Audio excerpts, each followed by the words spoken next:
Looks good.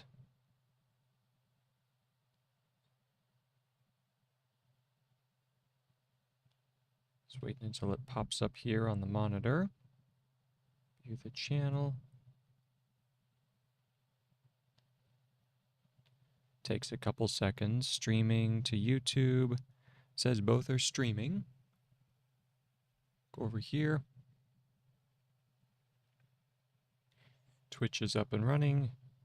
And just waiting for, this is the old one. Come on, view channel.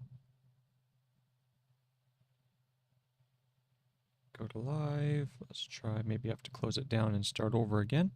Let's go ahead and go back on over. In the meantime, hello, hello, welcome. Hope everyone is doing well. There we go. Now it's up. All right. So today is August 18th, 2026. It is currently 2:31 in the afternoon, and this is another Copywork stream. Continuing with this, continuing with Gregg's Shorthand for a little while longer, just to help lock in the forms, and even as studies do sort of pick up pace a little bit, then I will definitely still try and maintain some sense of practice with Gregg Shorthand. It's a magnificent system, and the more I work with it, the more I enjoy it, and the more useful it appears. So that's the focus right now. The focus is to continue with Gregg Anniversary Shorthand, and we're doing copywork and review of Augustus De Morgan's great textbook on the Elements of Arithmetic. And in some ways, as we've discovered up to this point, he has been spending as much time on the algebraic understanding of the numbers as much as anything else. So even though we would consider it maybe a little bit more of an advanced arithmetic, it still is an excellent source, and well worth our time to go through. With that being said, let me go ahead and get started. So we are currently on go ahead and make sure that I have the PDF pulled up here. Sound seems to be good. Yep, and let's go ahead and move around the screen here. So we had just finished Article 80, and we are on Article 81. Article 81, okay? So let's go ahead and start. Article 81. And he's still going through the process of division. So Article 81. This process may be made much more simple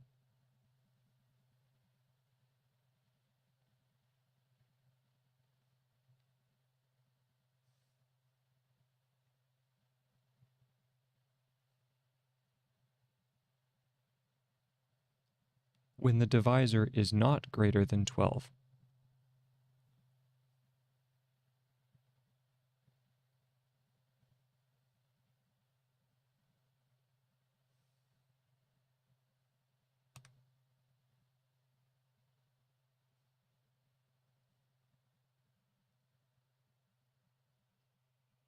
Comma. If you have sufficient knowledge of the multiplication table.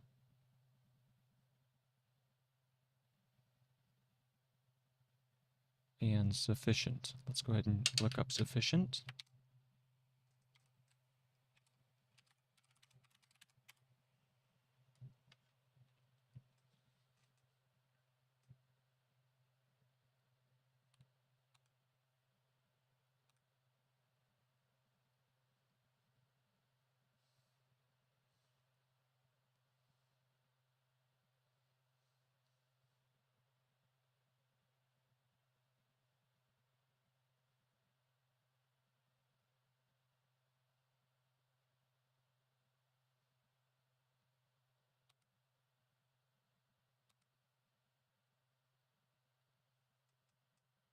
That was according to Article 50.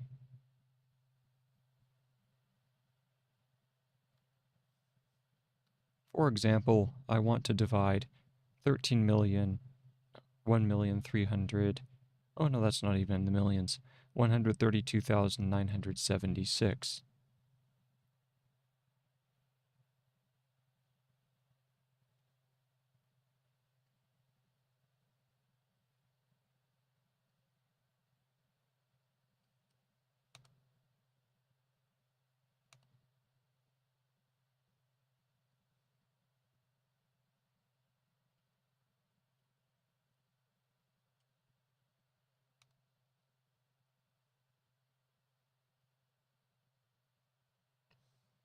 By 4. At full length, the process stands thus.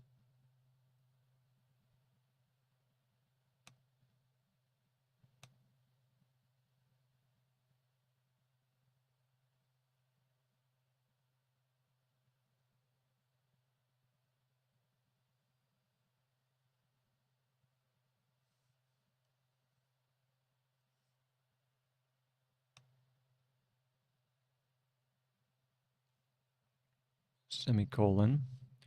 And of course, that's if we were to lay out the whole process there for long division, which I'm not going to bother with, so I'm going to go ahead and mark this as consult textbook.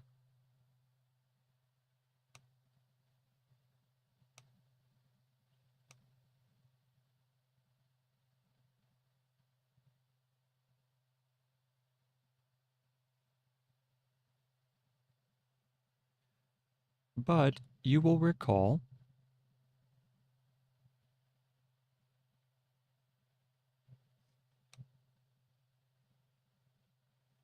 and let me check recall.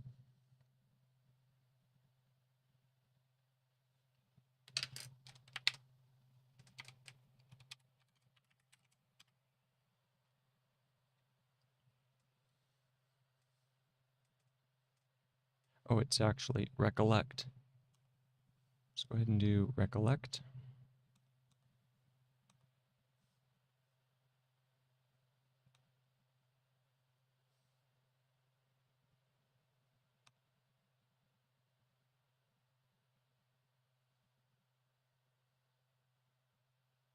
Without the necessity of writing it down,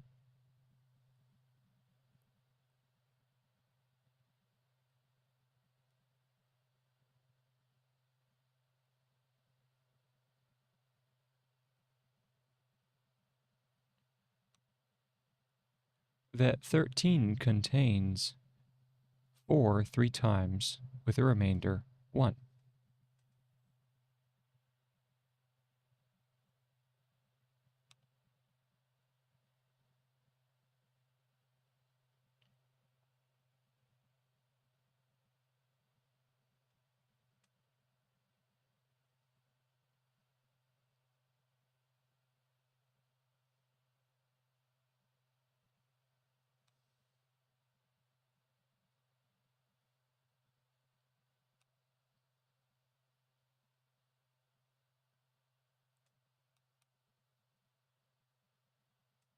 This one you will remember, this one you will place before 2.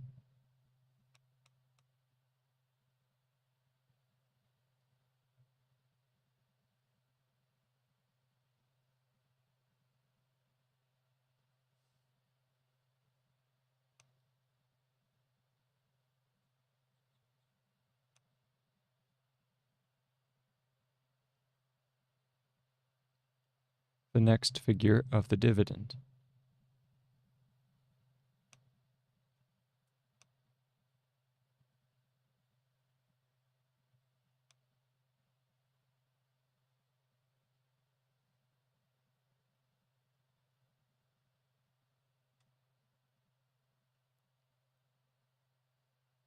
And you know that 12 contains 4 3 times exactly.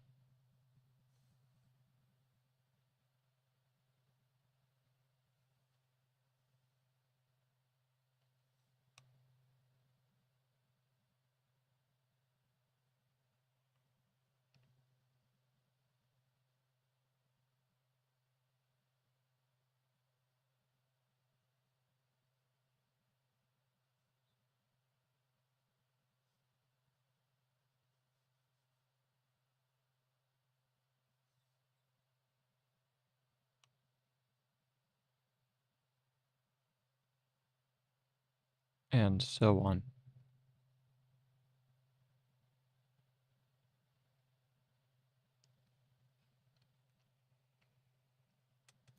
It will be more convenient to write down the quotient thus.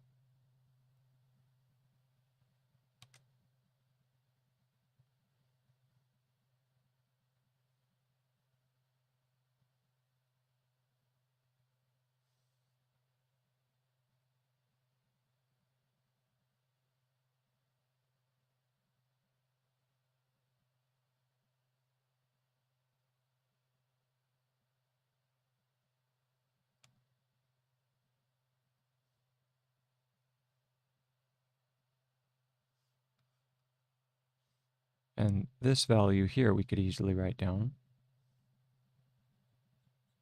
Much smaller, more manageable.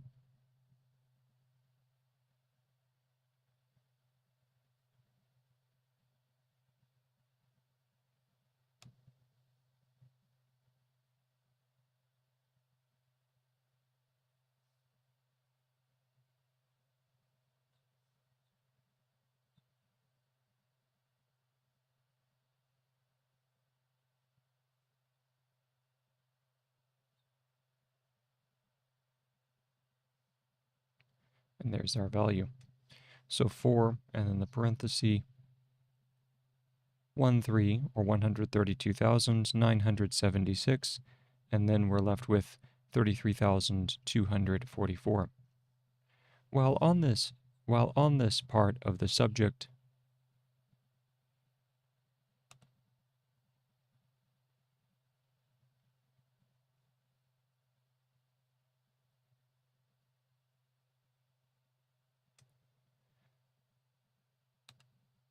and subject is, isn't it that?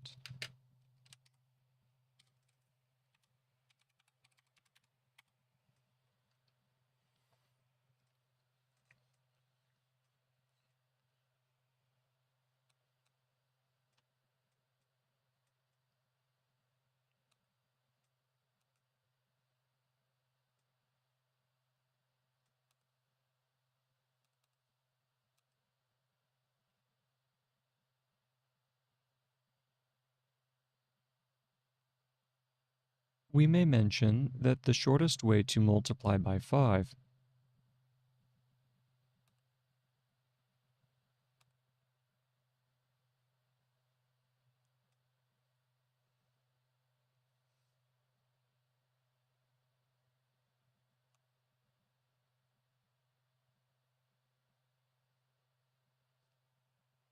let me check mention.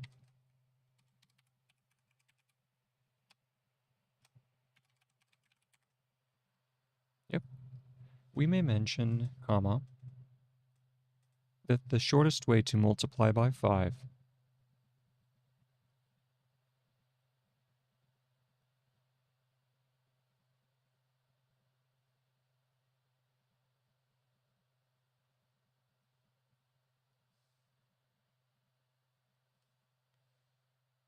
is to annex a cipher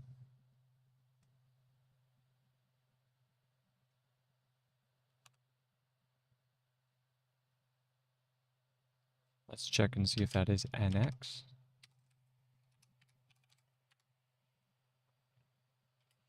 Oh, that's right. Annex is one of the words that I have to add.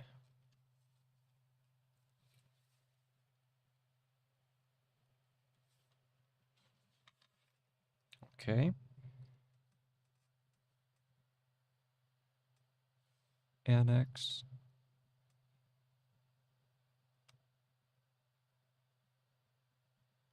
A cipher. And divide by 2.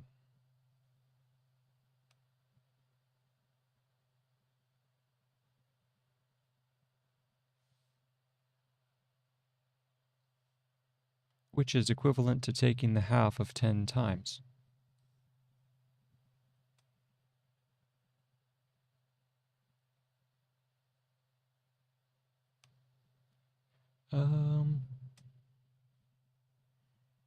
I know we've done equivalent before. Check.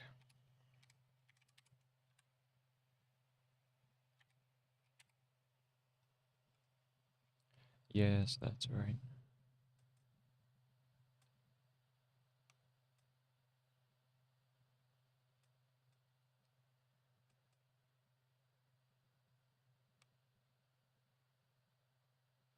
To taking the half of 10 times or 5 times. To taking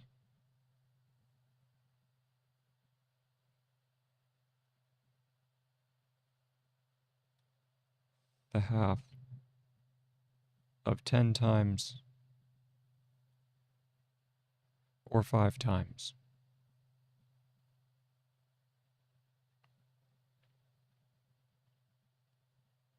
To divide by 5,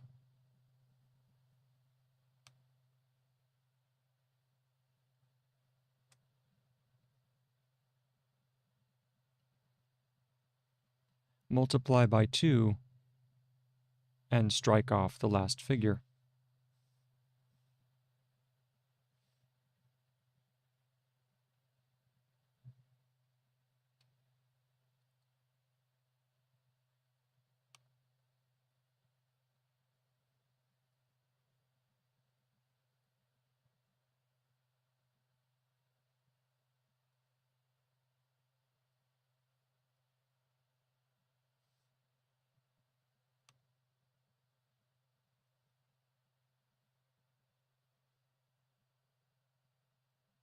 Which leaves the quotient.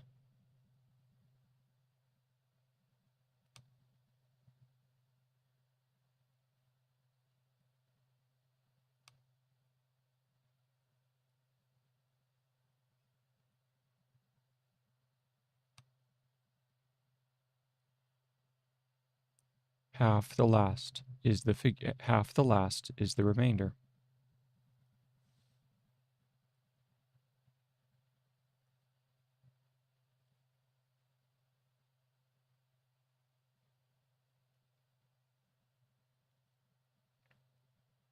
To multiply by 25,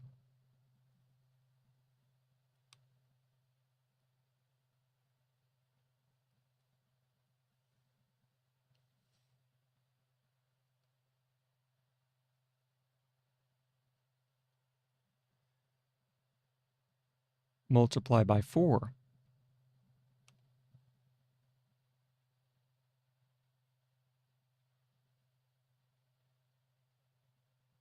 and strike off the last 2 figures.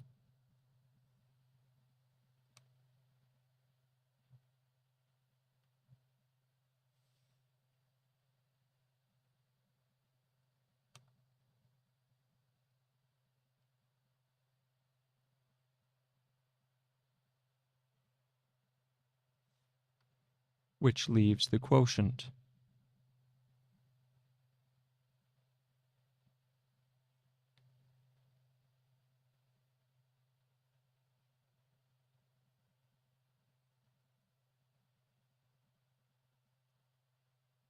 One-fourth of the last 2 figures.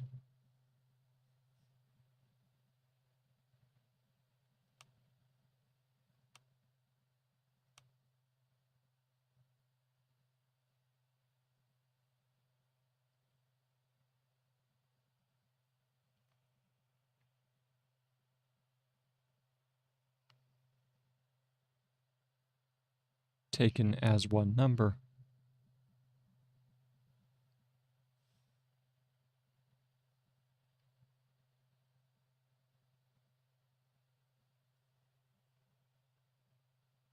Which is the remainder.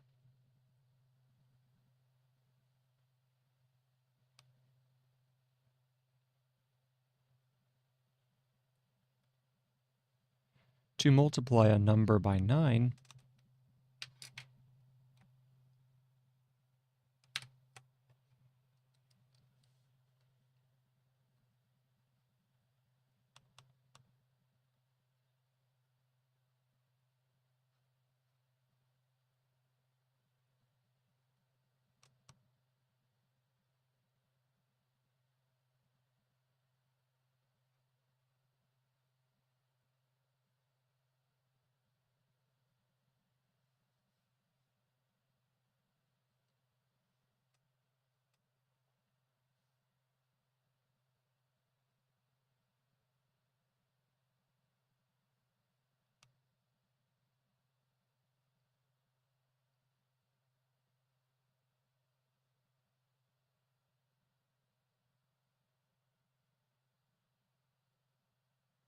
Annex a cipher,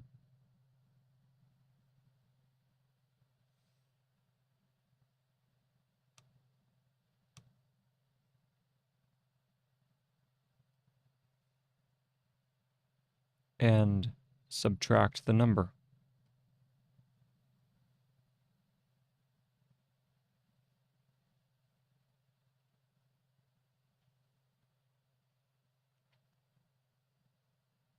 Which is equivalent to taking the number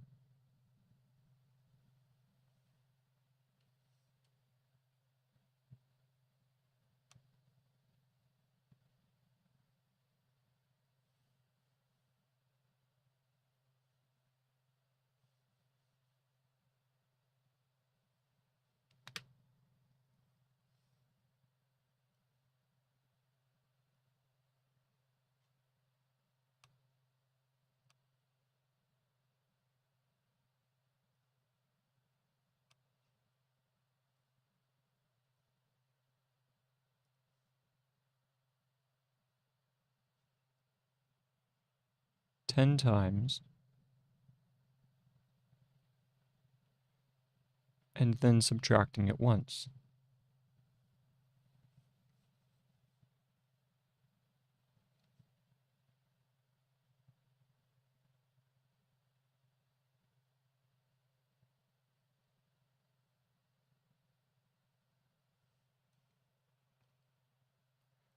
To multiply by 99,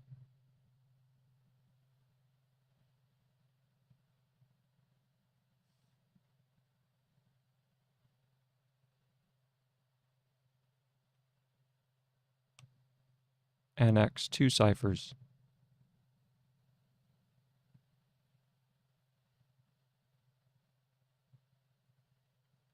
And subtract the number, etc.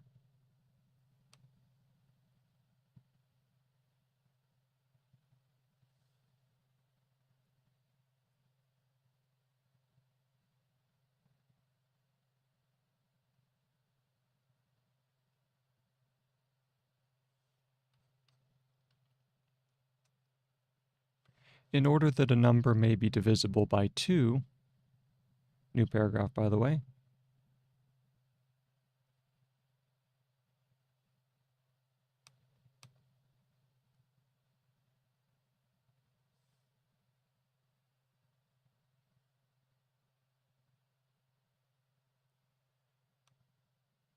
divisible, let's go ahead and look that up.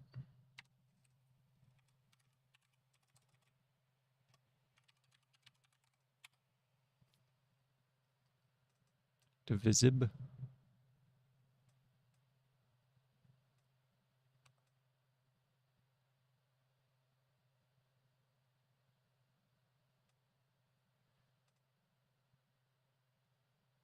By 2 without remainder. In order that a number may be divisible,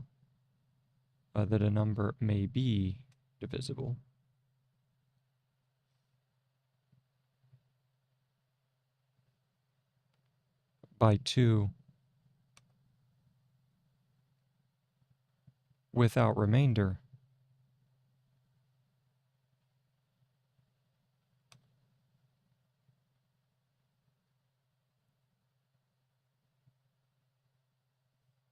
its units figure must be an even number.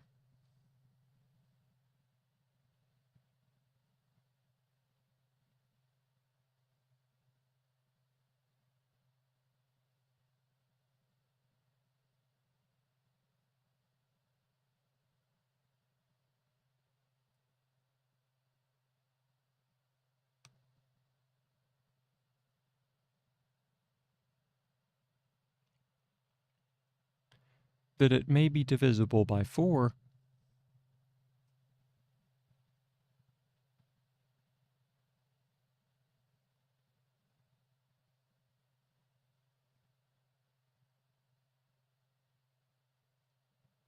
its last two figures must be divisible by 4.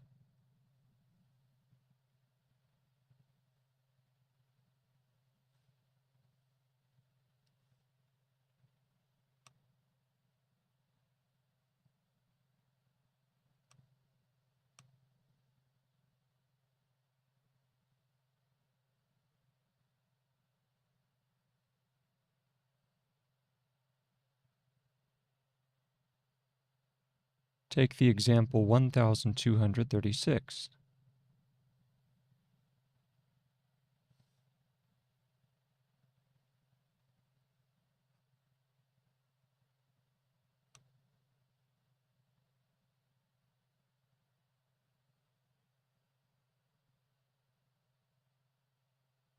This is composed of 12 hundreds,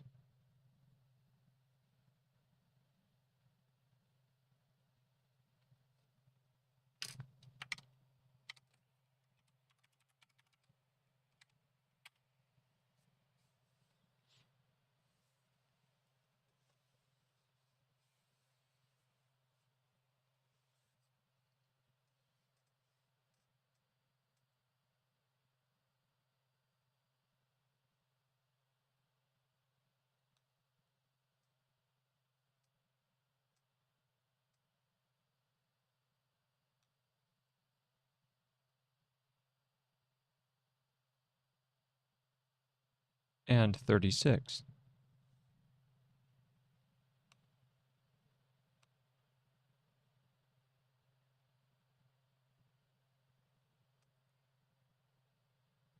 The first part of which, being hundreds,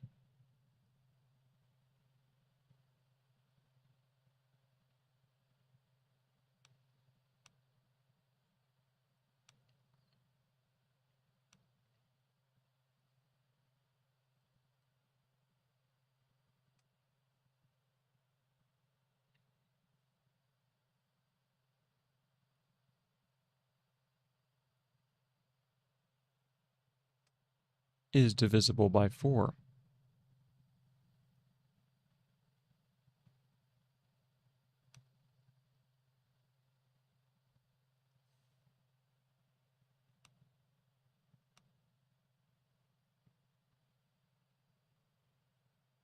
And gives 12 25s.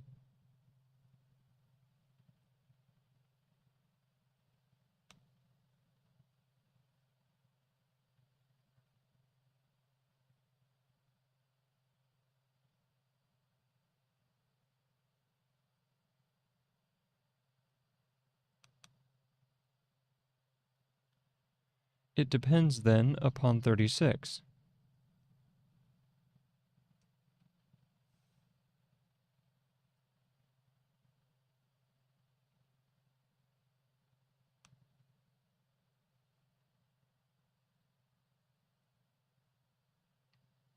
The last two figures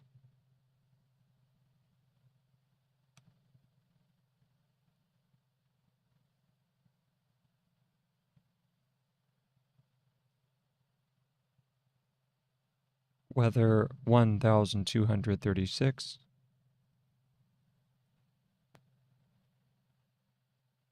is divisible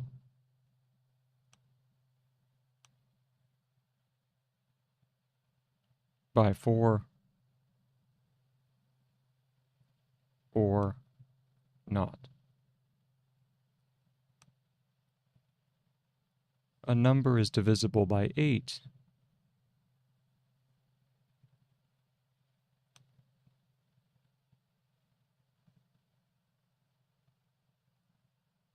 if the last 3 digits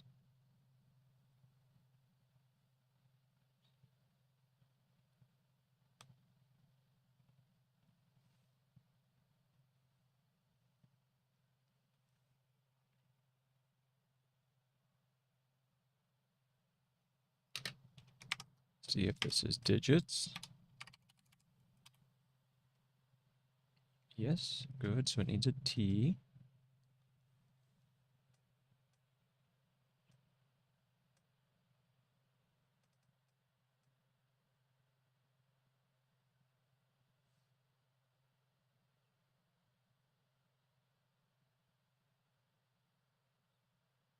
Oh, last 3 figures, not digits. If the last 3 figures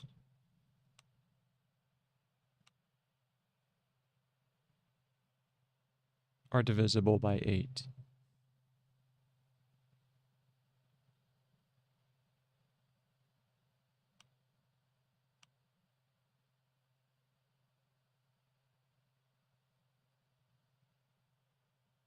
for every digit except the last three.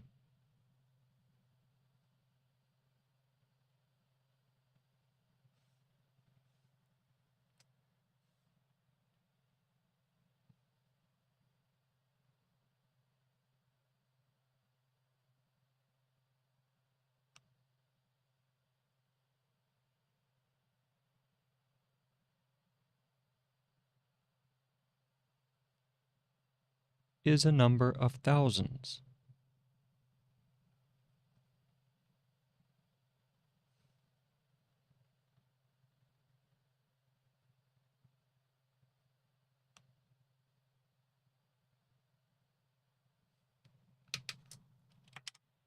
Is thousands the double S?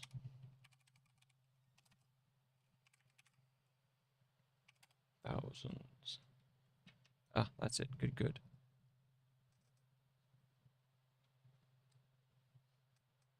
And 1000 is divisible by 8.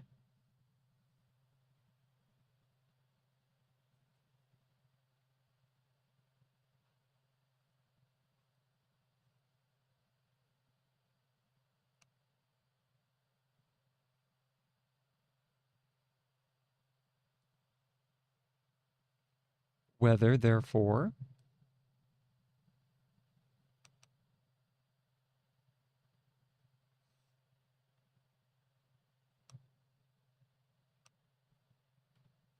let me check whether.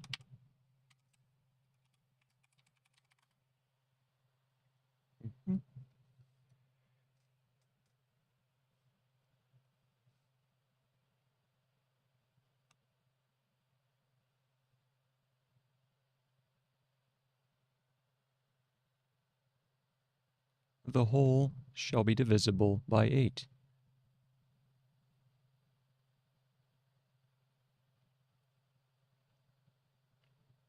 And shall be, isn't that just the SH at the top and then B?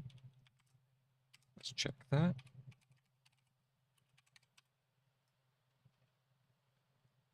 We shall be, yes, so shall be is just SH B, like so.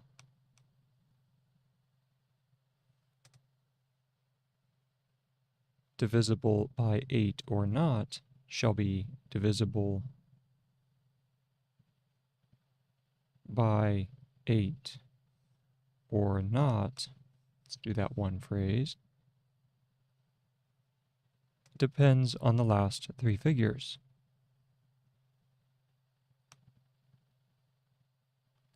Depends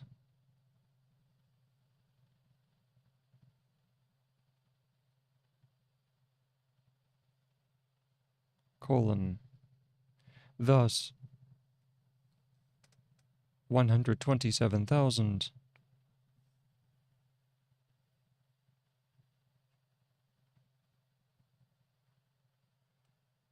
946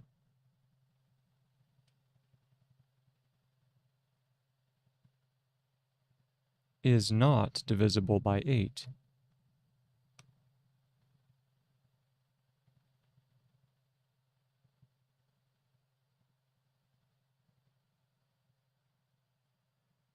Since 946 is not so.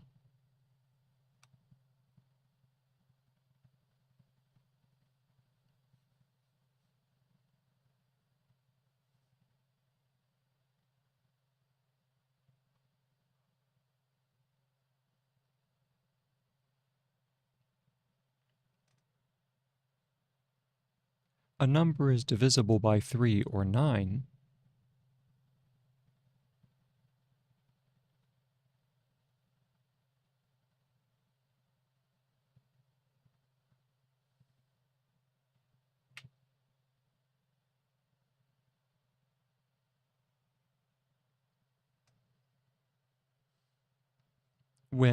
only when the sum of its digits, this one's interesting, only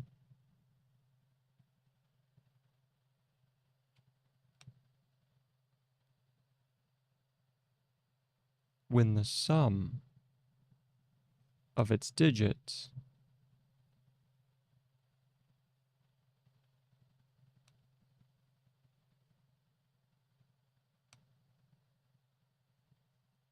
is divisible by 3 or 9.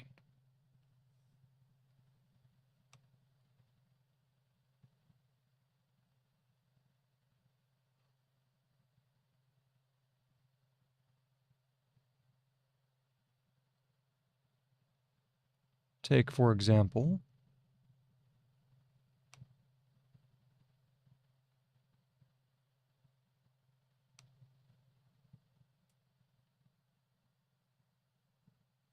$1,234.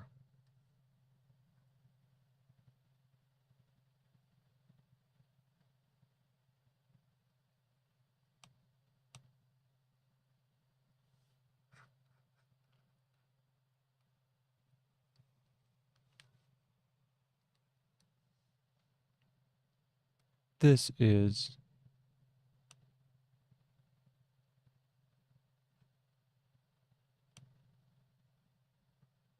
$1,000 or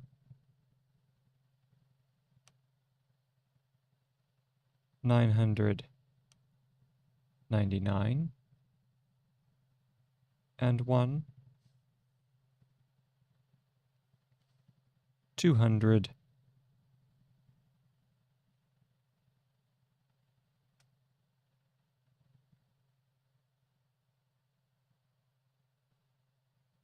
or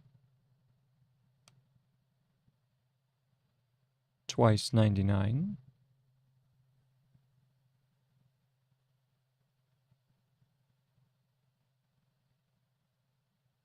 and 2, 3 tens,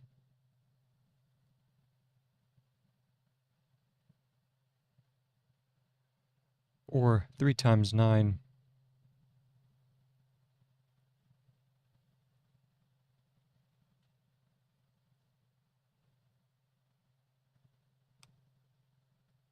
and 3, and 4.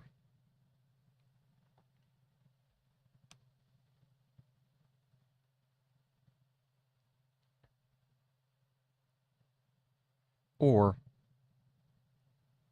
4. Now, here's the follow-up on that.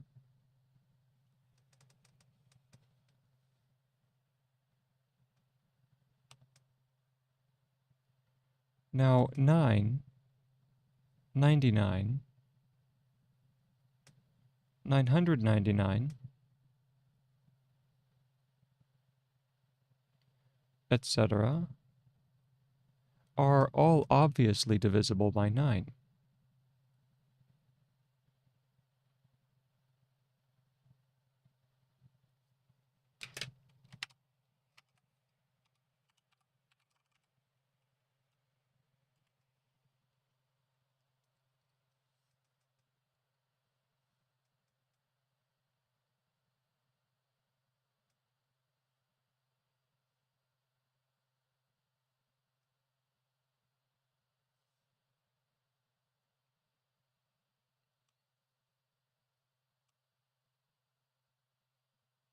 And by 3.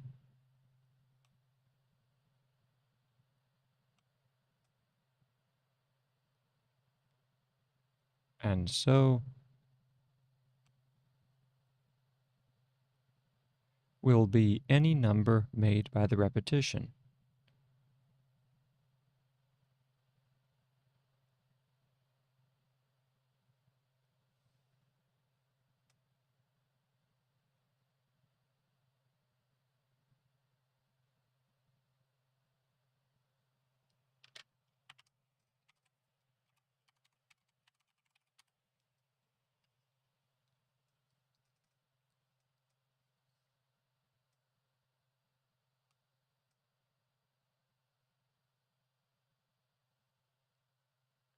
Of all or any of them.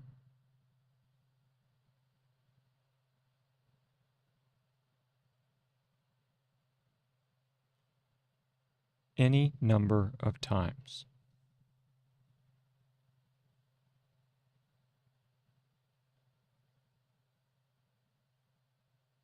It therefore depends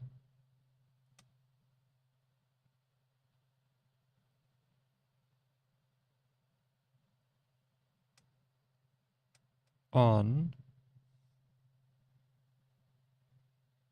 1 plus 2 plus 3 plus 4, or the sum of the digits,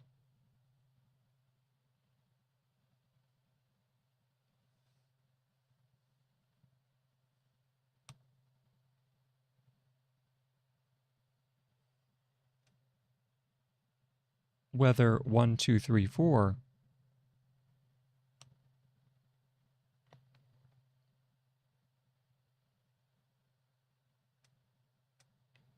shall be divisible by 9 or 3.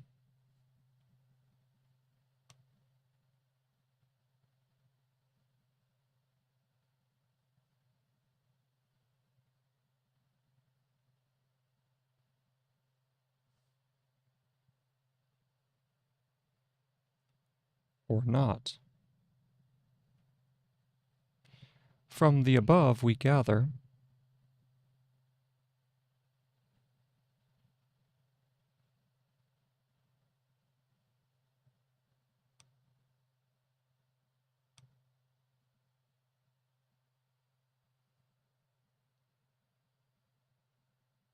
that a number is divisible by 6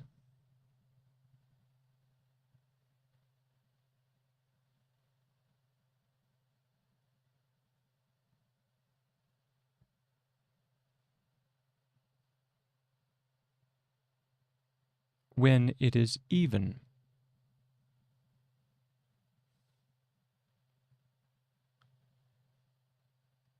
And when the sum of its digits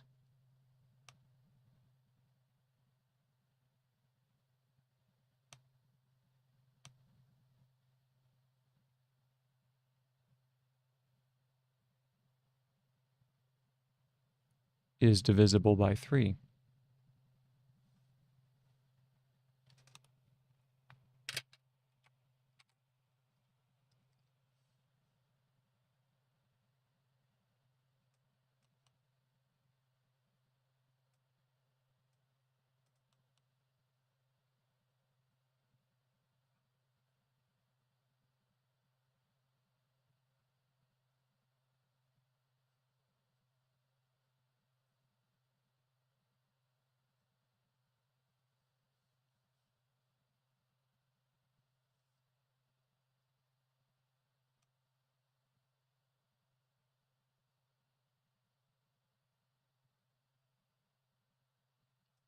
Lastly,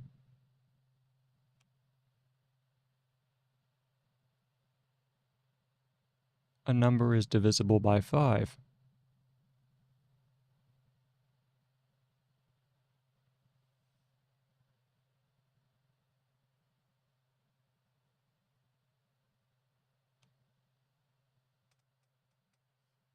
when the last figure is 0 or 5.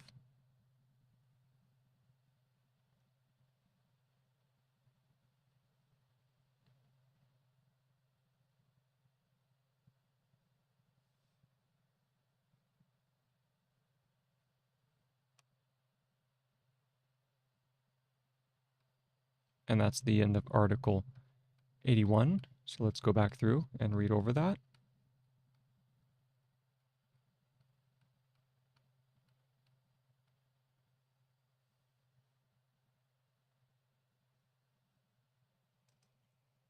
I have to zoom out for this one. That was a good bit of copy work. Looking for Article 81.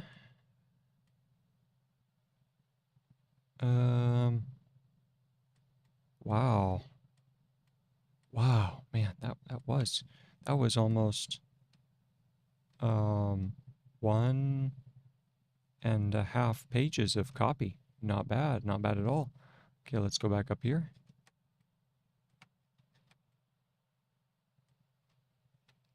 ahead and highlight this, and we get started. Highlight that. We begin. Grab a little sip of water first.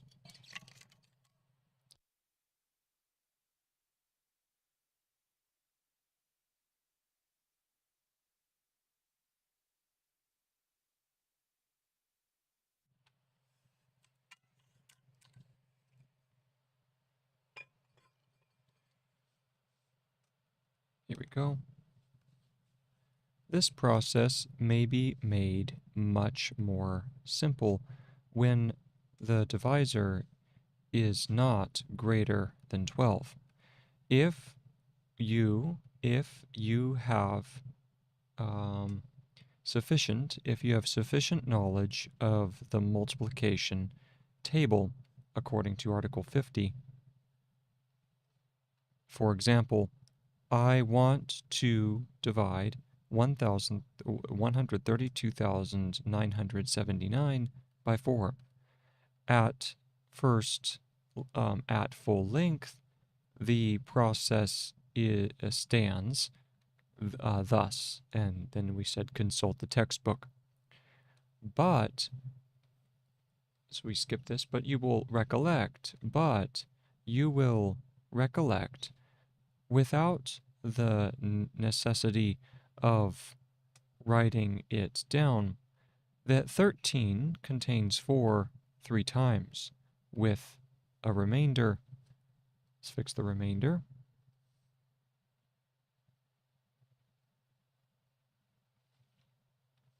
With a remainder of 1. This 1 you will place before 2. The next figure of the dividend and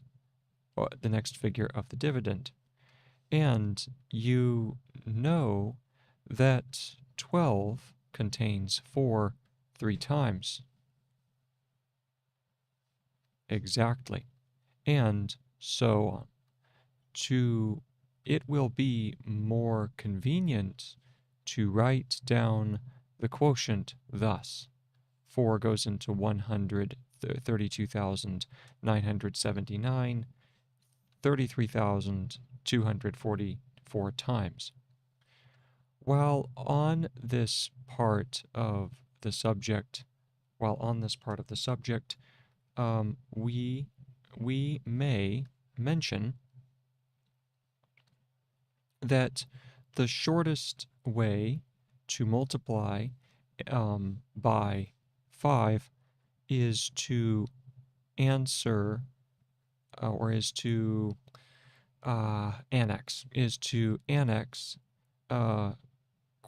a cipher and divide by 2, which is the equivalent to giving the half to taking. Is that to taking? To taking, yeah, so we need to do a double T there.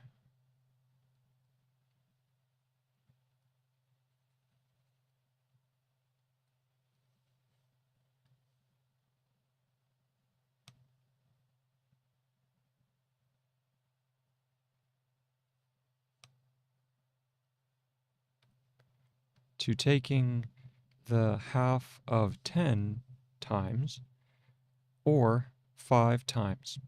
2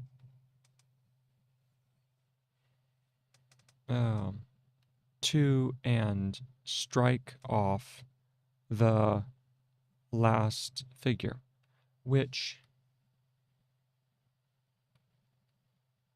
to divide by 4,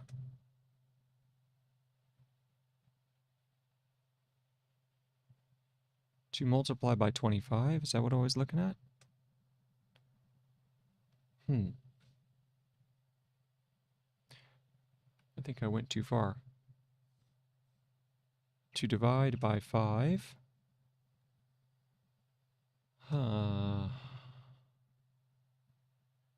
Equivalent to,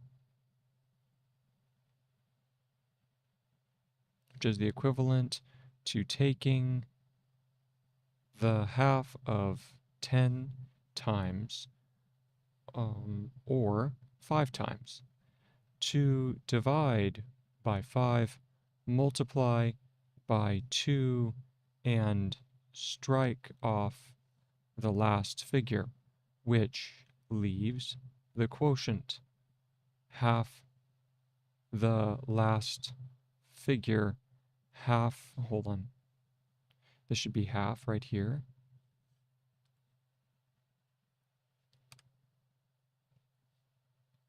Half the last is the remainder. To multiply by 25, multiply by 4, and strike off the last two figures, which leaves the quotient 1, which leaves the quotient 1/4 of the last. 1/4 really should just be a fraction. Make it so much easier. 1/4. There we go. 1/4 of the last two figures taken as one number, which is the remainder. To multiply a number by 9, annex a cipher, and to annex a number and subtract, subtract the number, which is equivalent to taking the number 10 times, which is equivalent to taking the number 10 times, and then subtracting it once. To multiply by 99, annex two ciphers and subtract the number, etc. Next paragraph. It would, or in order that a number may be divisible by 2 without remainder, its units figure must be an even number. That it may be divisible by 4, its last two figures must be divisible by 4. Take the example 1236. This is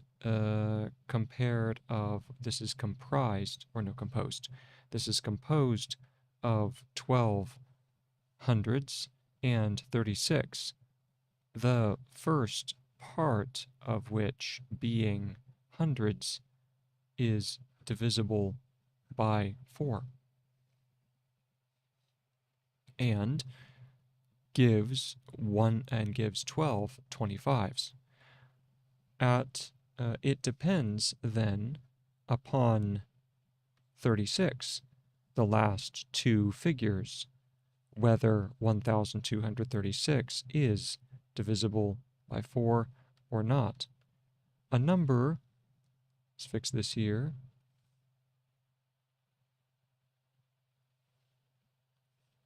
A number is divisible by 8 if the last three figures are divisible by 8. For every digit except the last three. Let me go ahead and check except just quickly.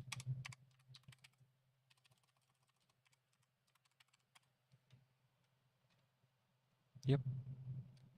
Last digit except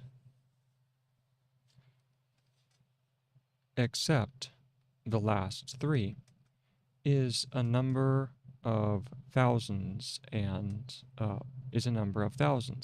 1000 is divisible by 8. Whether, therefore, the whole shall be divisible by 8 or not depends on the last three figures. Thus, 127,946 is not divisible by 8, let's make that is not just a little bit smaller, is not divisible by 8, since 946 is not so. A number is divisible by 3 or 9 only when the sum of its digits is divisible by 3 or 9. Take, for example, 1234. This is 1000 or 999 and 1. 200 or twice 99.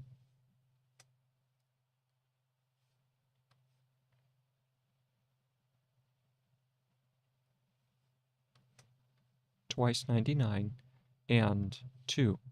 3 tens or 3 and 9 and 3. And 4 or 4. Now, 999, etc., etc., are all obviously divisible by 9 and by 3. And so will be any number made by the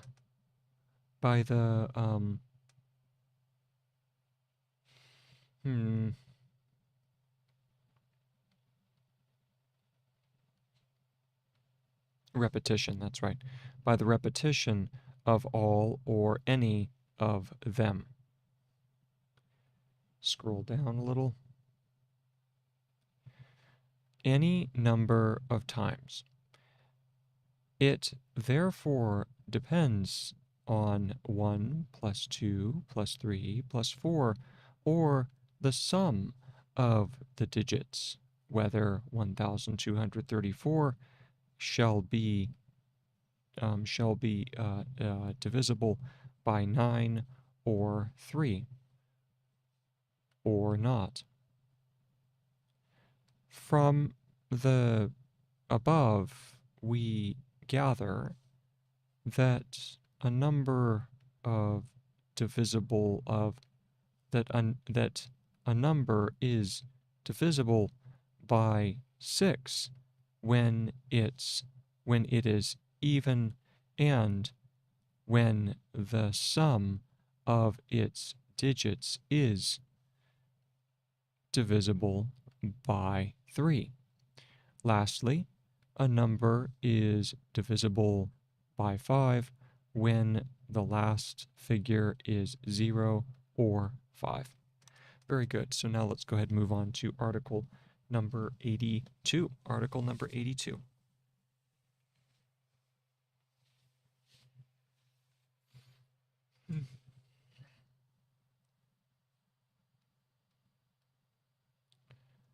Where the divisor is unity followed by ciphers. Where the divisor is unity followed by ciphers. Wow, that's a fun name. Unity 1. I had never thought of that, right? Think of that. Where the divisor is unity followed by ciphers. Another name for 1.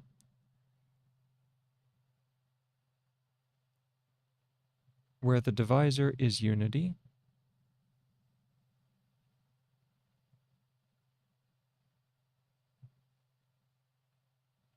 and unity.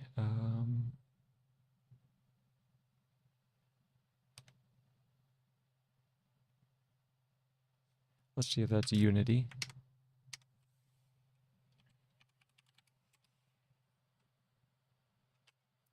Oh, nice. Nice. Unity is just U in T. Followed by ciphers.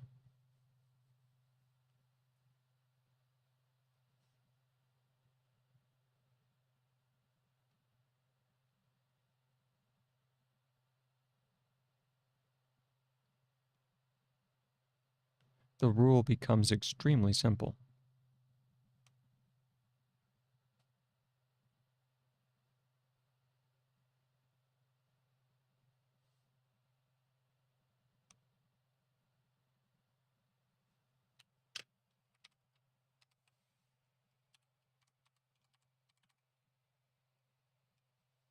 Ah,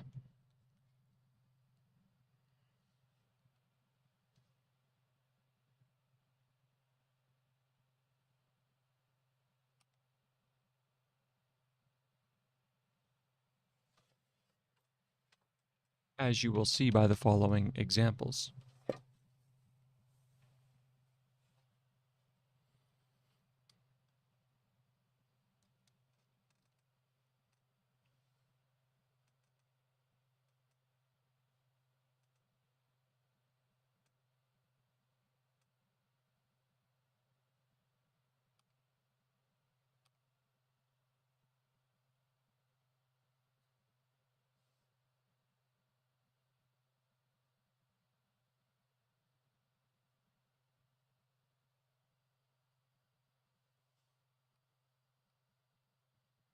This is then the rule, and the examples, I'm just going to go ahead and skip past that. So we'll go here, and we'll say, once again, consult the textbook.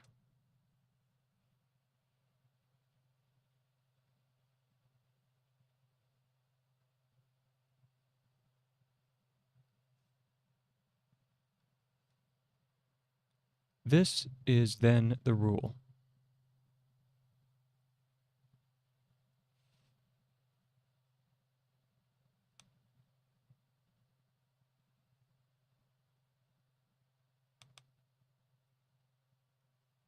Cut off as many figures from the right hand of the dividend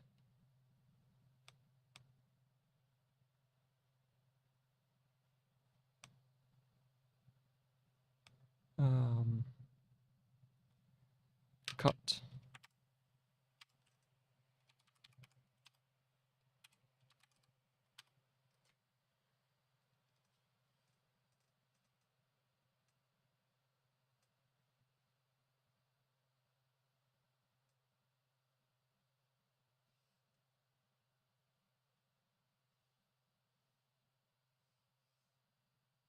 From the right hand of the dividend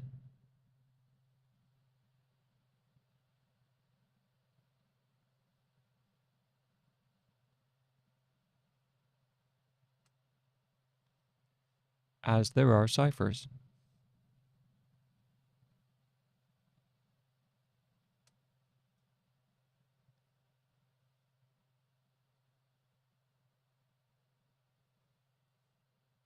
These figures will be the remainder.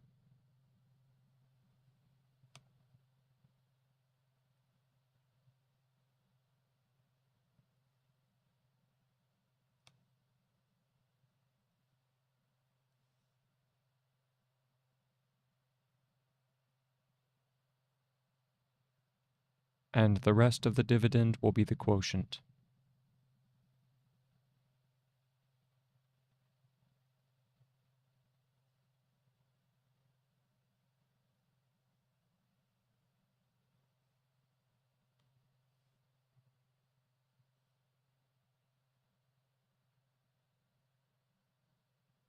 Period.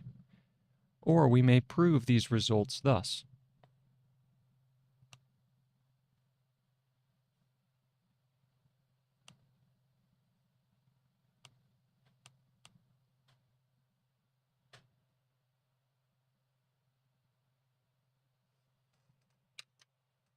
Go ahead, reposition.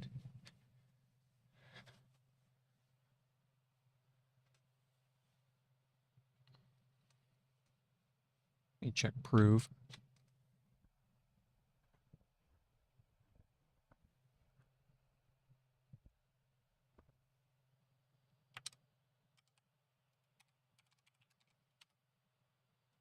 Mm-hmm.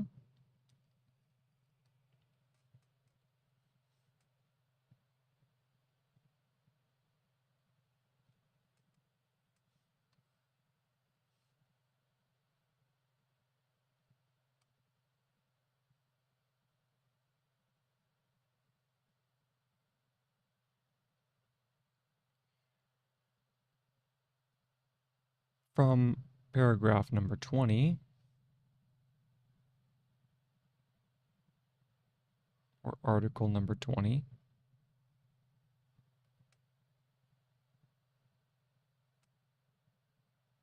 $2,717,316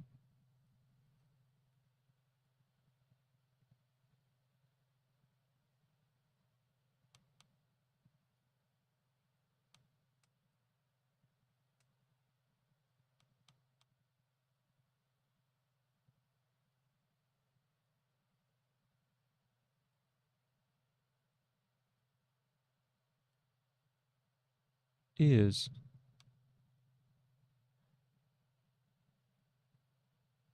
271,731 is 271,731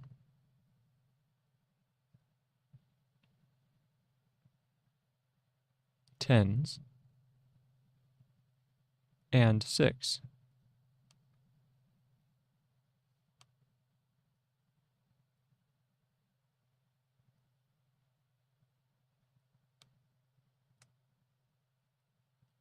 Of which the first contains 10,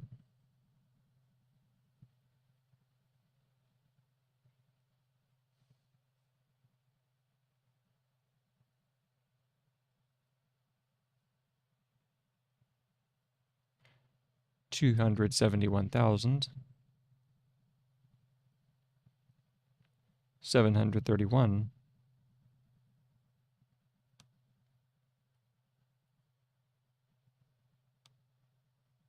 times, and the second not at all.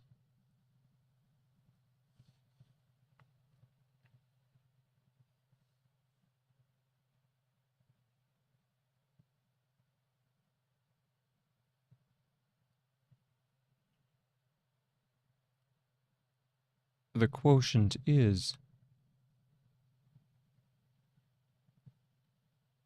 therefore, 271,731, and the remainder 6.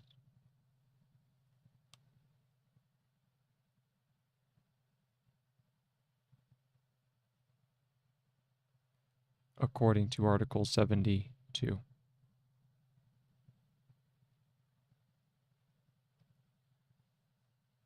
Again, according to Article 20,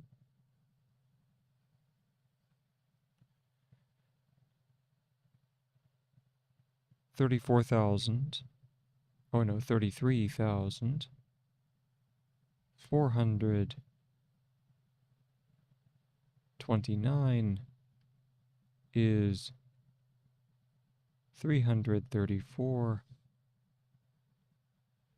hundredths and 29.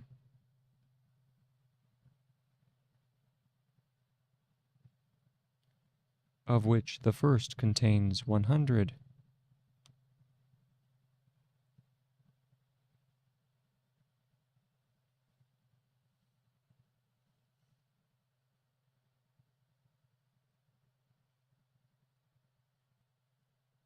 $334 times,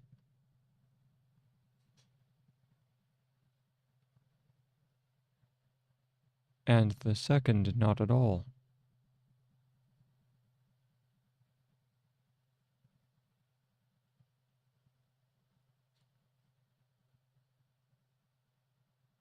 The quotient is therefore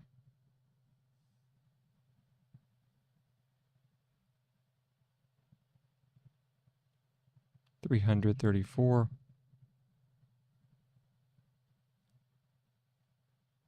and the remainder 29.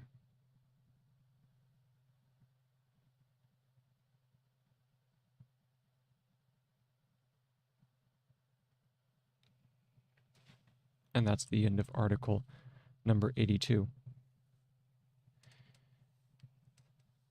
Let's go ahead and read back through.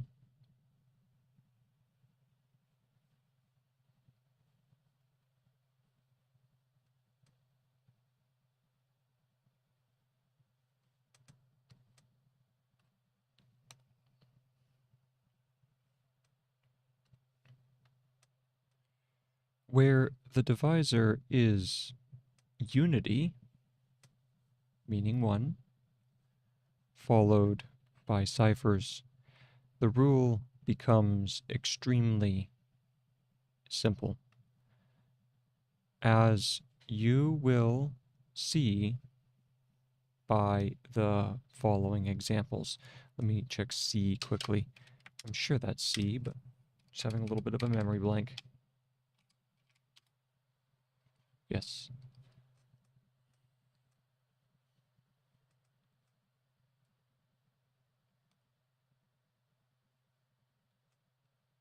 By the following examples. And then in here we have to consult the textbook. This is then the rule. Cut off as many figures from the right hand of the dividend as there are ciphers. These figures will be the remainder. And the rest of the dividend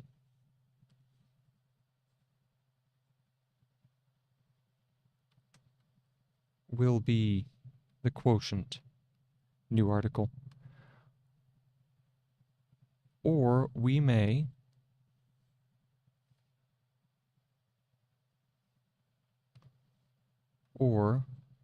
prove these results thus.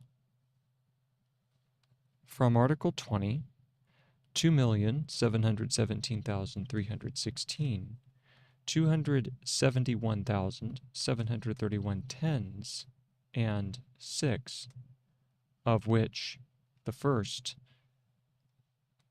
contains 10 271,731 times, and the second in at not at all. The quotient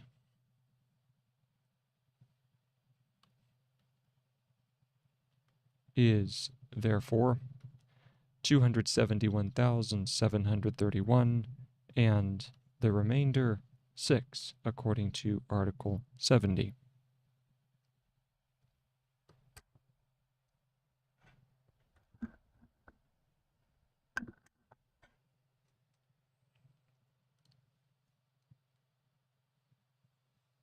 According to Article 72.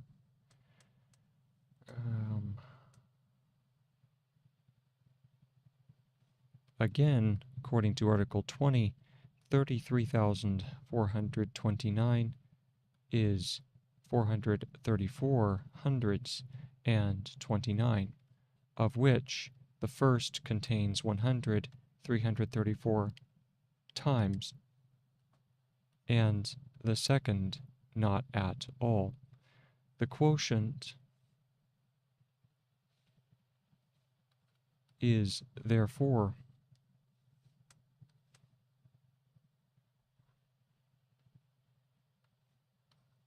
334, and the remainder is 29. So there we go. That was Article 80. That was Article 82. Now we have Article 83.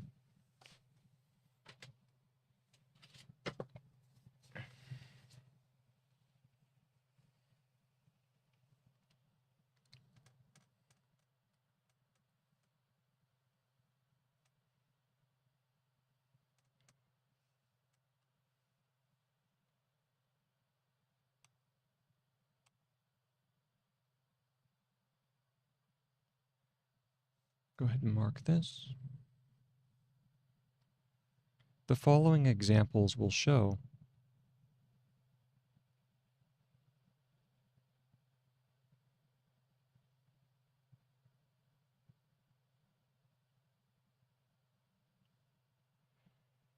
how the rule may be shortened.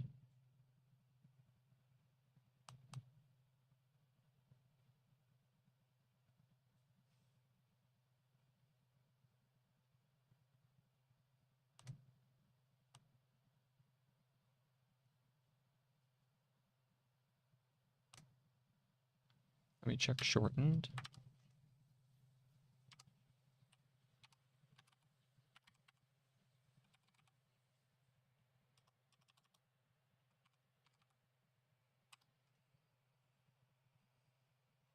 Ah.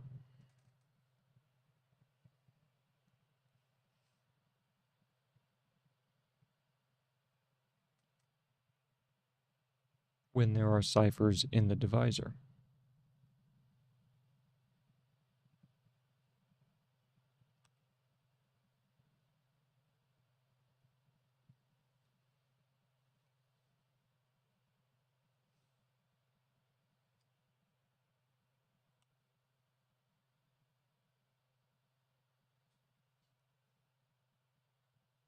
With each example is placed another.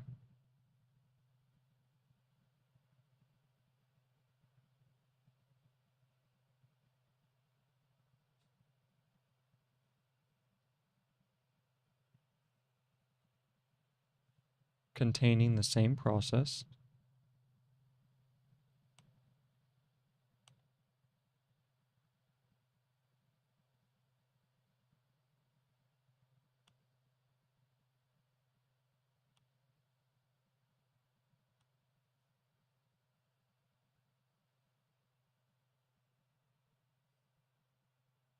All unnecessary figures being removed.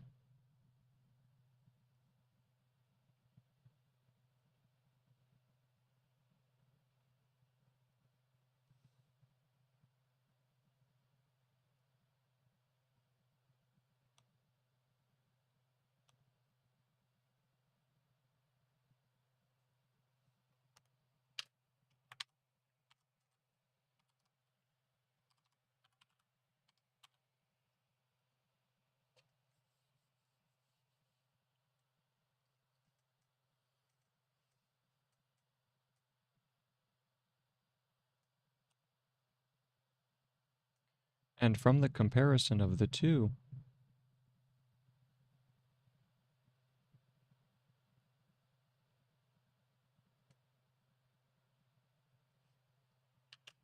check comparison, compares, I believe. Oh, and then it just does need the N at the end.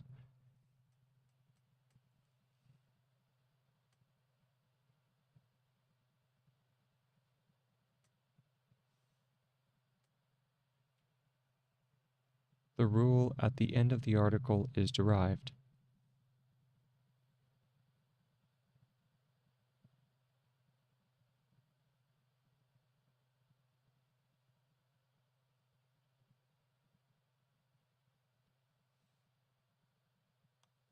Derived. Is that... what is derived? Is it derive? Let's check that one out.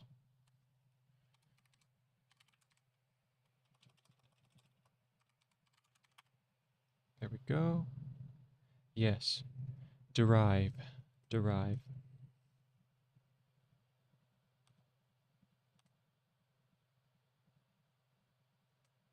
Is derived. Period. And we'll move on down. Oh boy. Whoa. Whoa. Boy, that's examples for you, isn't it? All right. Well, let's skip that. Let's go straight to the paragraph. So once again, if there are figures in here, then I'm just gonna, in the copywork, I just say consult the textbook. Consult the textbook. There we go. Jump it down. The rule then is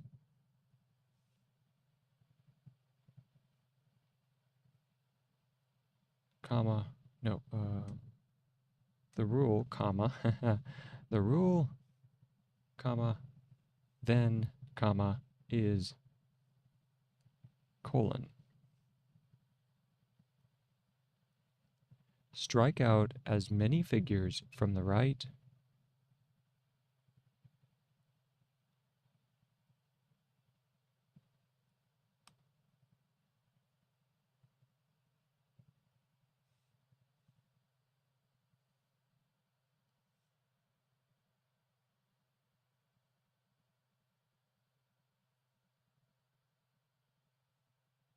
of the dividend as there are ciphers.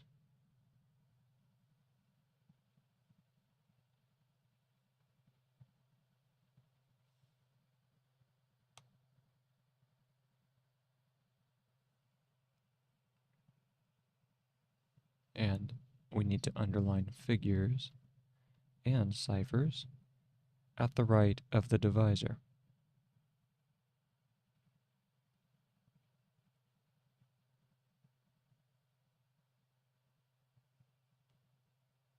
Strike out all the ciphers from the divisor.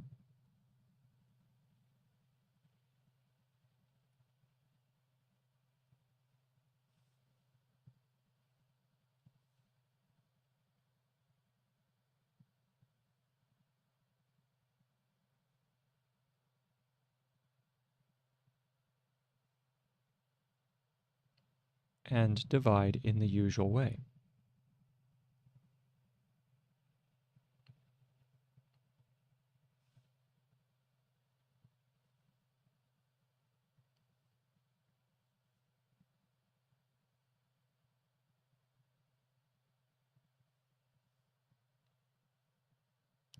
Semicolon. But at the end of the process,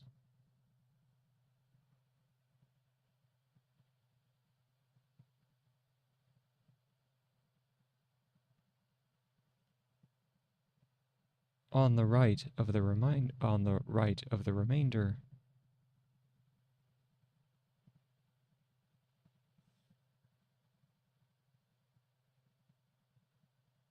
all these figures which were struck out of the dividend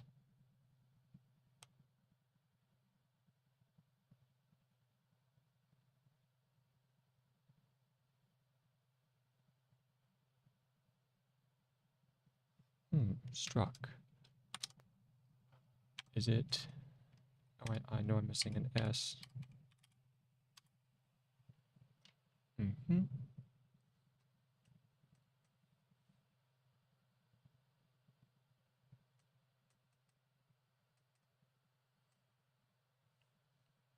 Struck out of the dividend period. And then it gives the example. So once again, I'll say, what is example?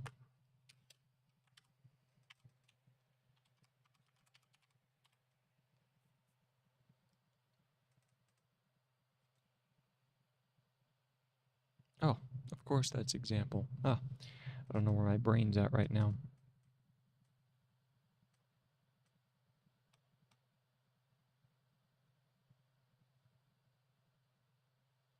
Example in, or examples.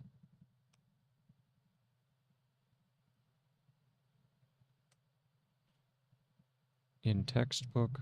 There we go. Show that. So all those examples that he's talking about here. Okay. Number one, showing the values. Okay. And this is where we can remove all those zeros. See that? Shorten it up considerably. We shorten as many zeros. And here it is. The dividend, the divisor, the quotient, the remainder, so on and so forth. Okay, all those examples. We show that those following examples are here. Okay. And then all of those following examples are here. So examples in textbook. Now we're going to jump on over to 85. So let's go ahead and write that in here.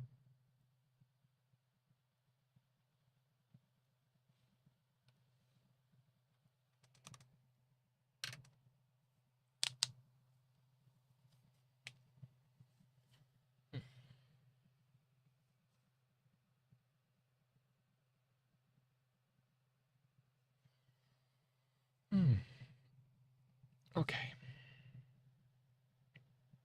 Just keep on plugging away.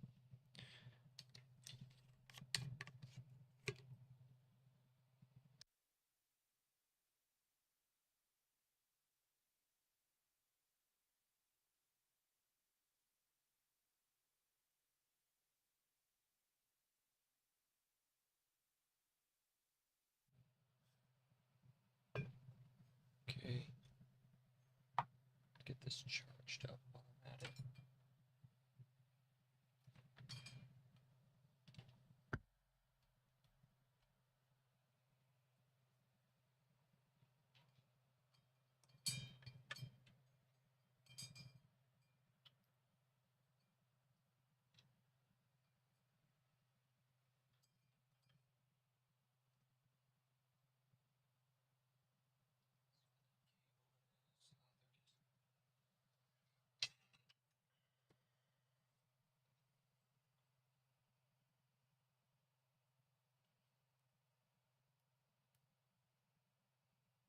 There we go.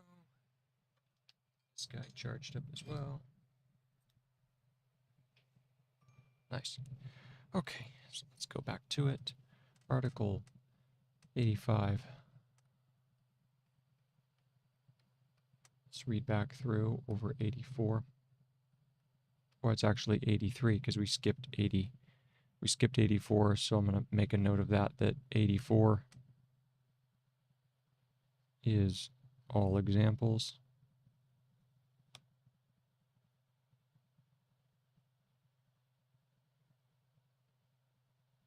There we go. All examples. And so we're going to skip and go on over to 85. Okay. Now let's go back, read over 83.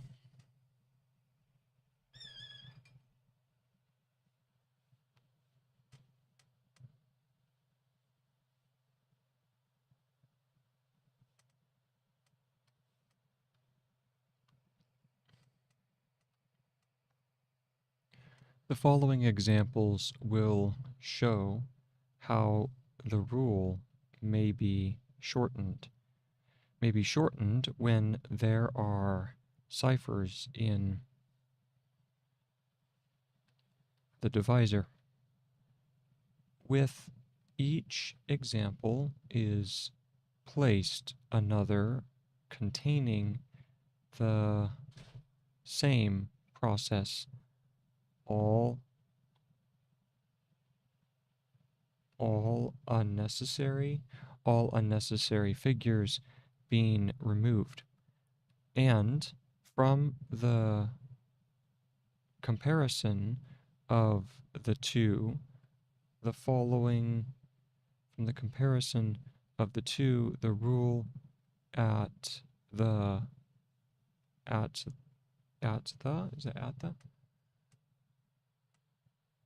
the end, yeah. At the end of the article is derived, and then the comparison consult should be consult.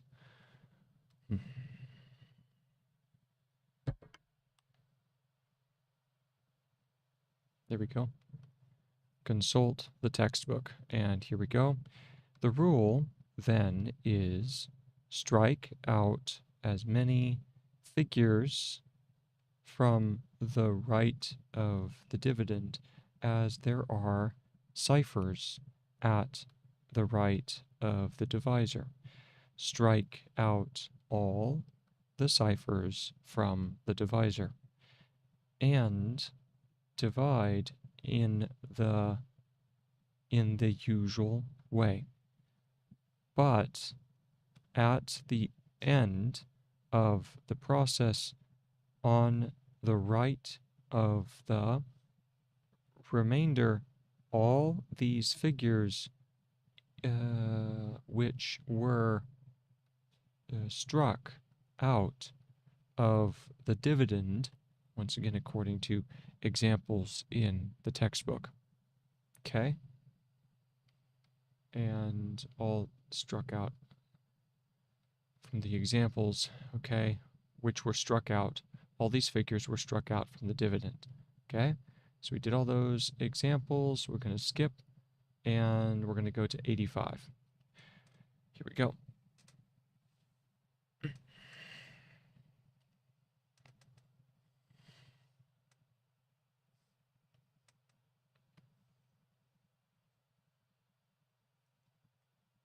Take any two numbers.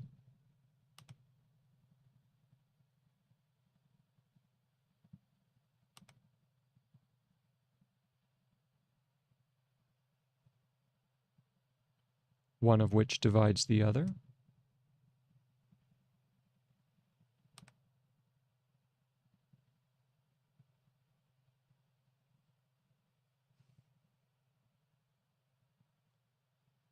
Without remainder.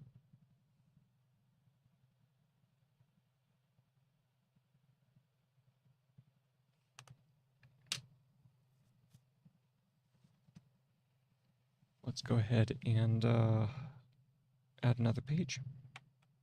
Should be getting close to the end of the section, I would assume. Elements.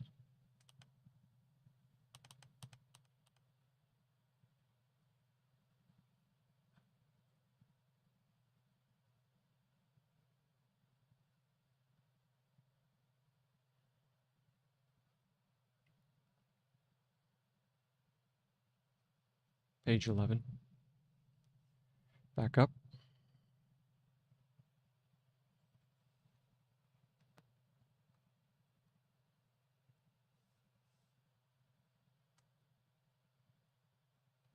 For example, 32 and 4.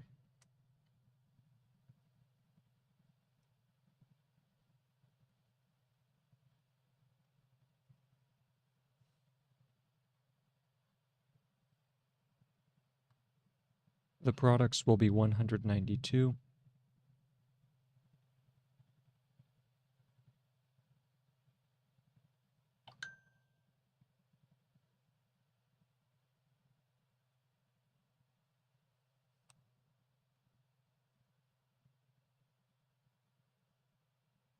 and 24.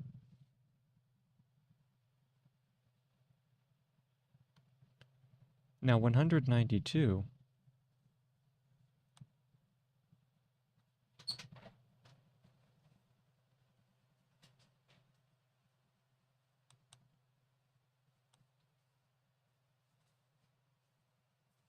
contains 24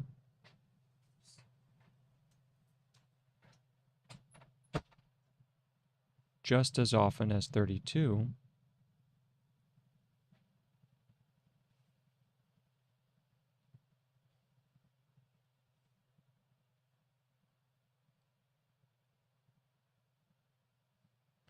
just as often as 32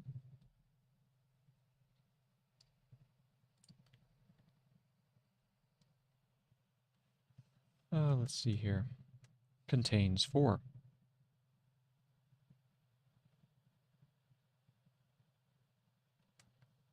Suppose 6 baskets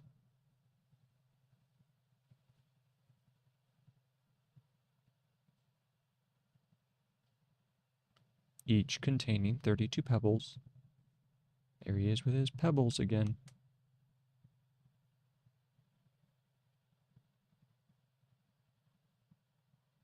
I gotta get me some pebbles.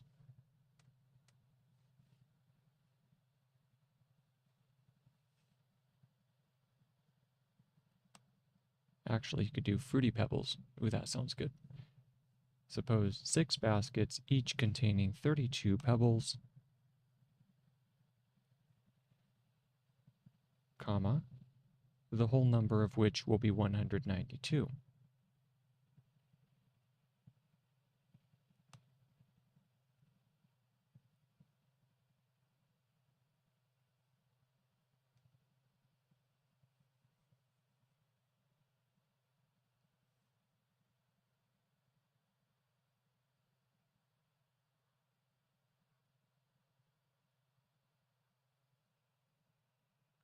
Period. Take 4 from one basket,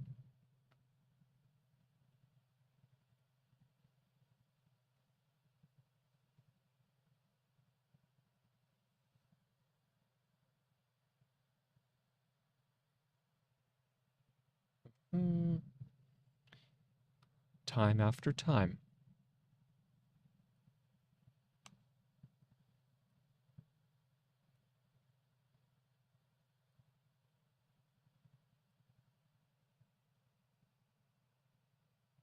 Comma, until the basket is empty.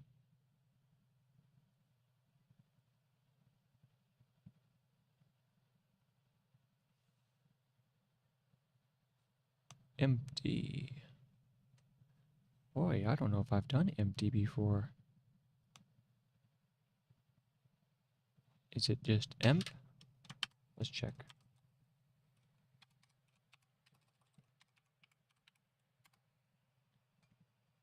Oh, interesting. Interesting. Empty. Period.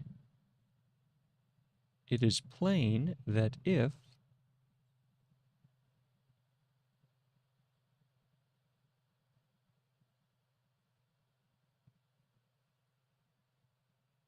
instead of taking 4 from that basket,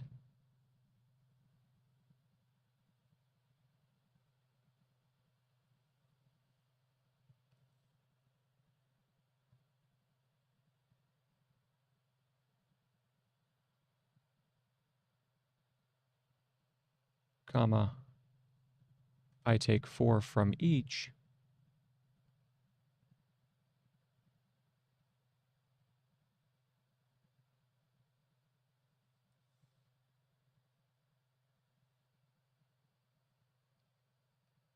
the whole 6 will be emptied together.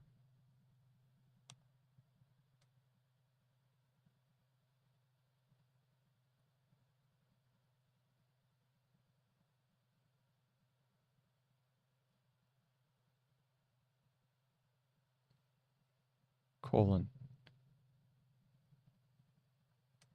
That is 6 times 32.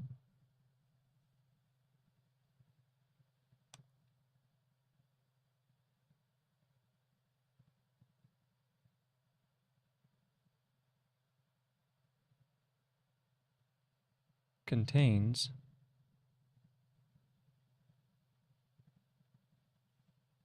6 times 4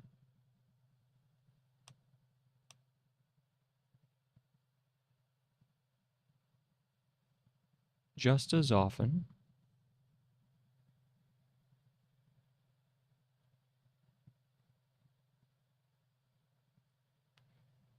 as 32 contains 4.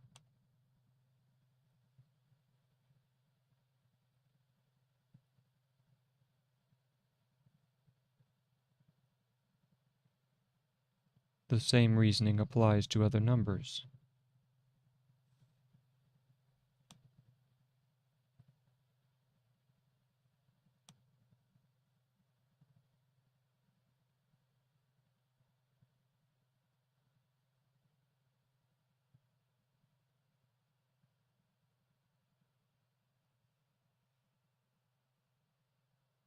And therefore we do not alter the quotient.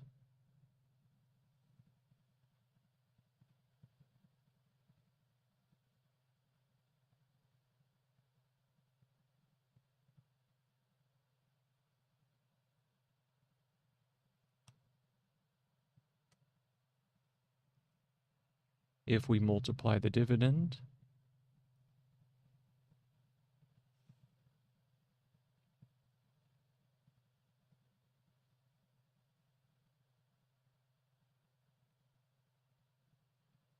and divisor,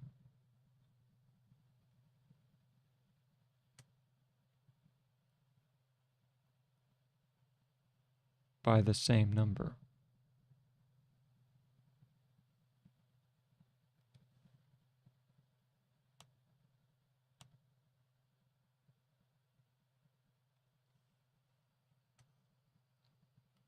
And that was Article 85. So let's read back over that.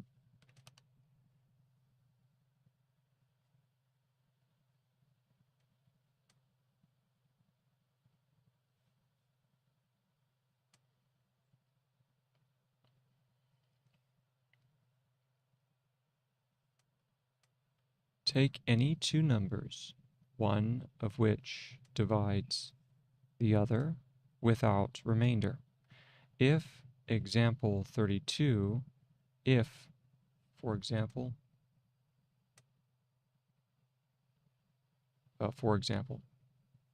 yes, that should actually be together.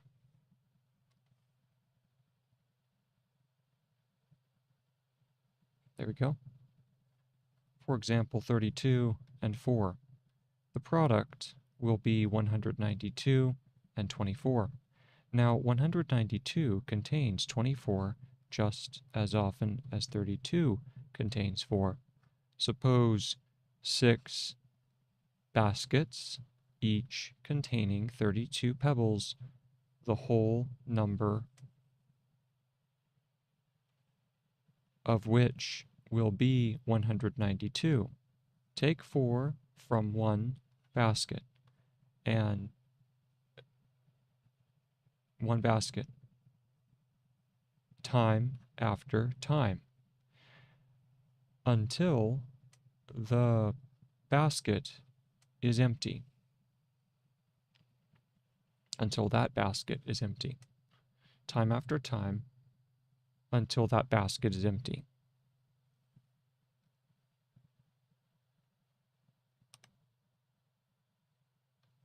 That basket is empty. It is plain that if instead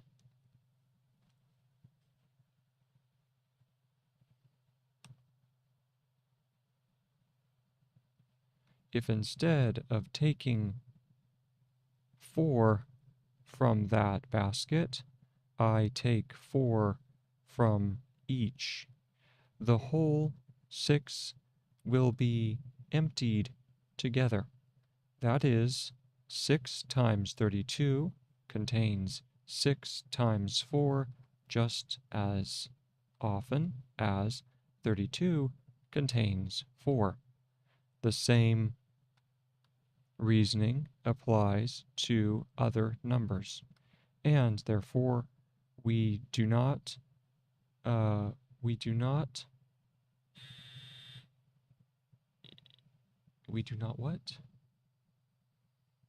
alter, that's right, alter.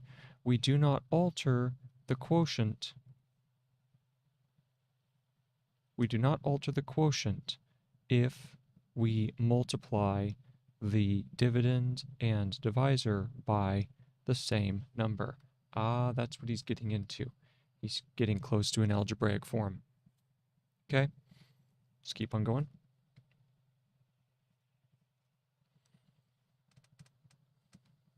From 87, so we'll go ahead and add a paragraph marker here.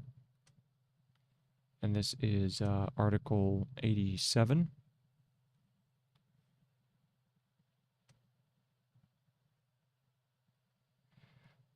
Here we go. From 55.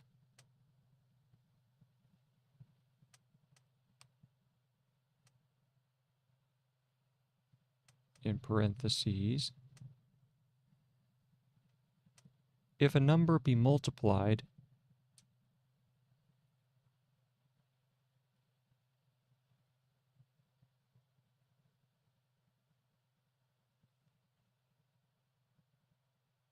successively by two others and successively, well, let's check successively.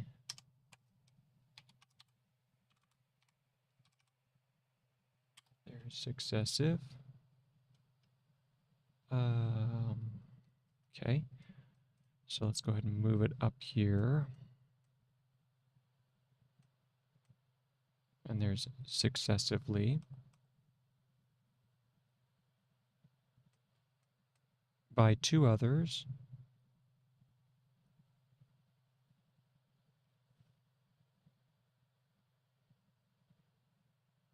Comma.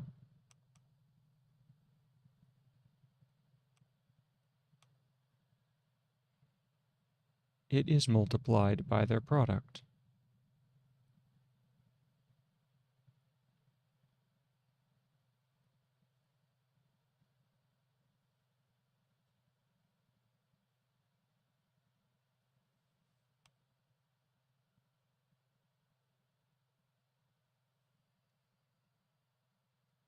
Thus, 27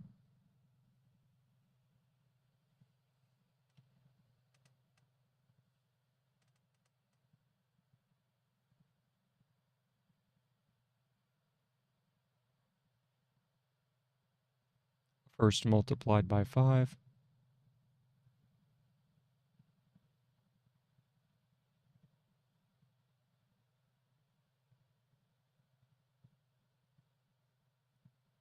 and the product multiplied by 3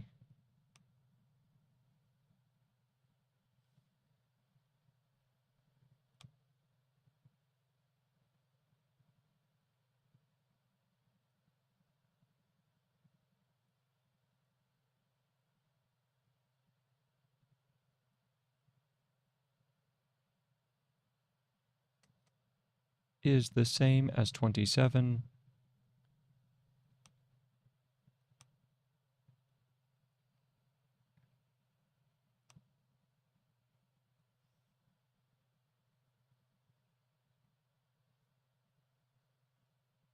multiplied by 5 times 3.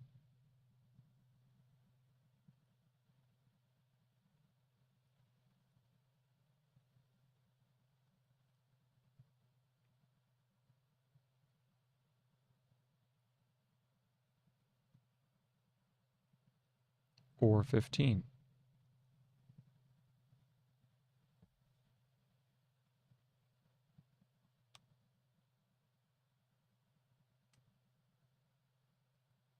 Also,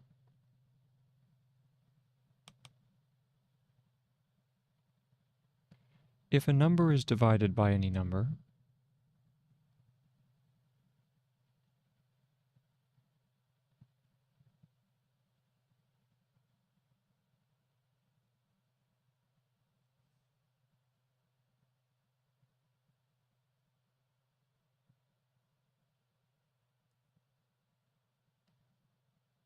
and the quotient be divided by another,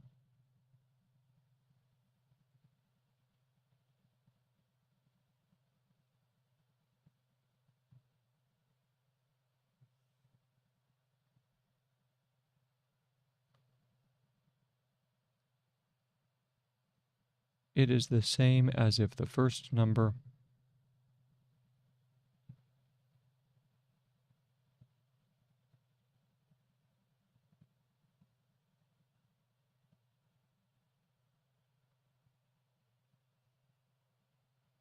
had been divided by the product.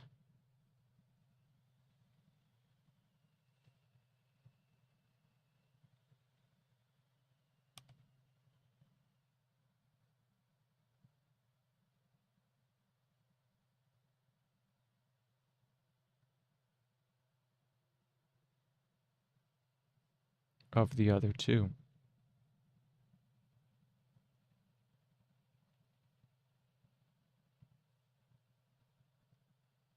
For example, divide 60 by 4.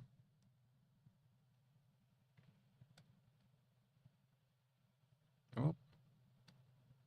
And it crashed. Oh, hey, that's a first for a while anyway. Wow. I hope that it didn't lose too much. I don't remember when I last saved it. Okay, well, let's take a look. Let's see where we last left off. I know I had been writing for quite a bit. Ooh. Oh, that's tough. Are you kidding?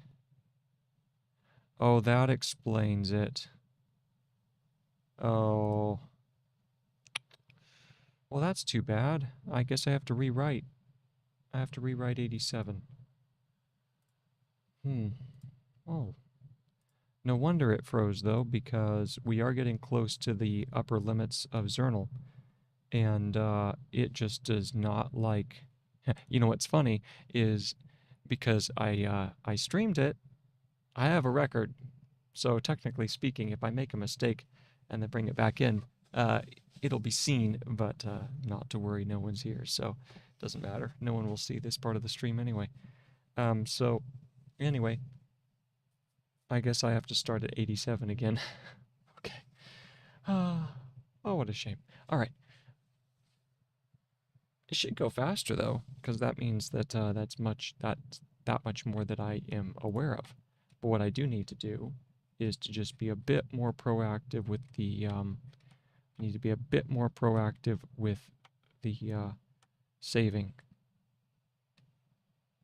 Oh,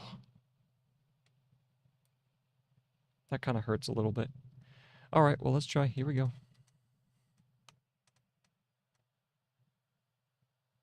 Okay. From 55, let's do this again.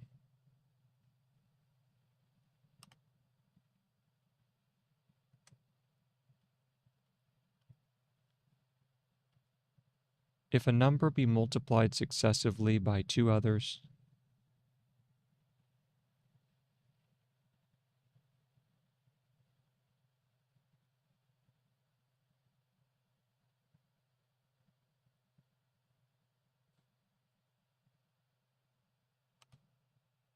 it is multiplied by their product.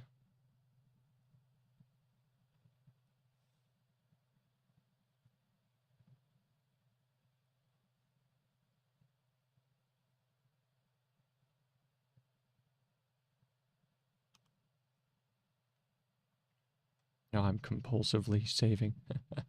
Thus, 27 first multiplied by 5.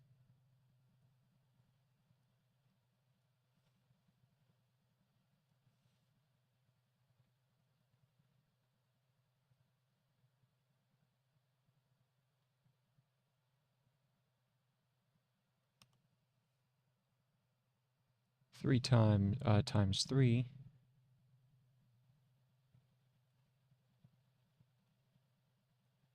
Or 15.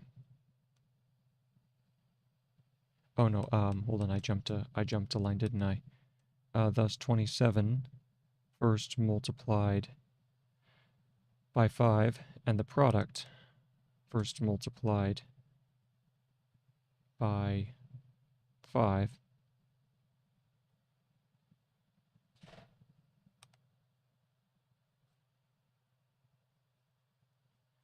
And the product multiplied by 3.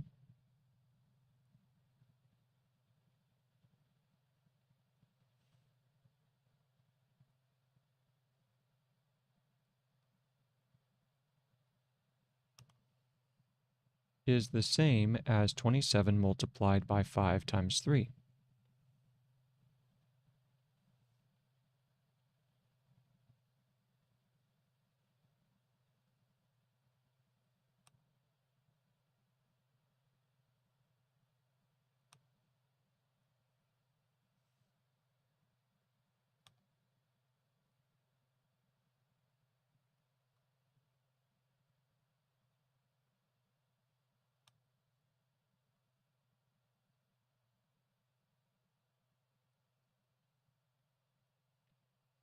Or 15.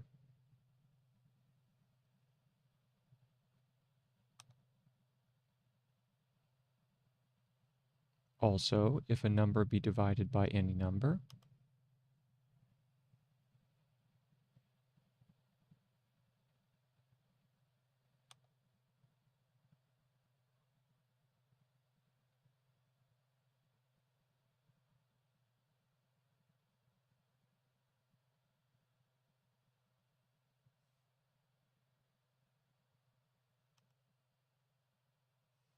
and the quotient be divided by another,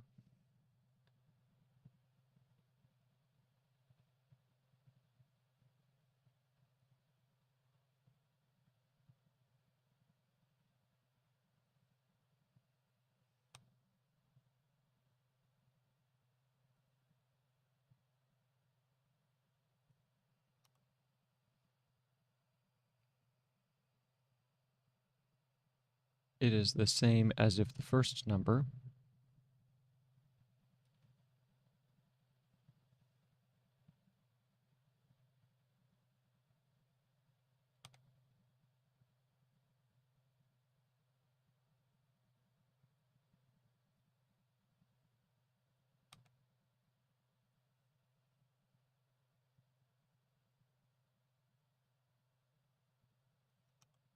had been divided by the product of the other two, as if the first number had been divided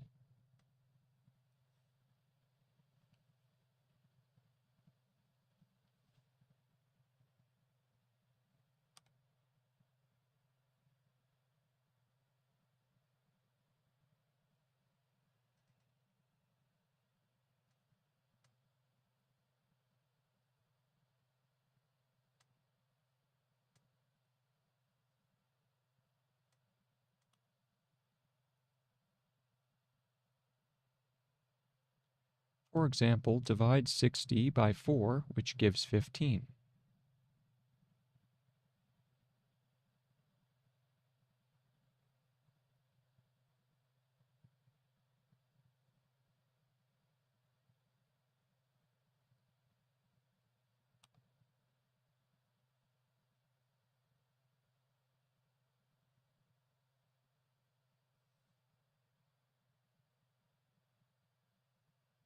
And the quotient by 3, which gives 3.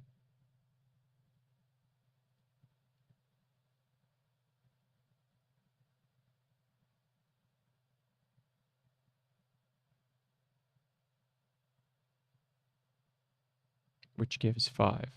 Divide by 3, which gives 5.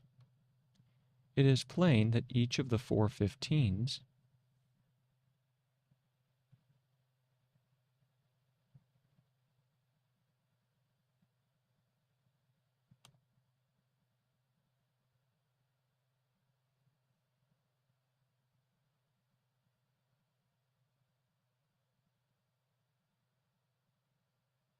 of which 60 is composed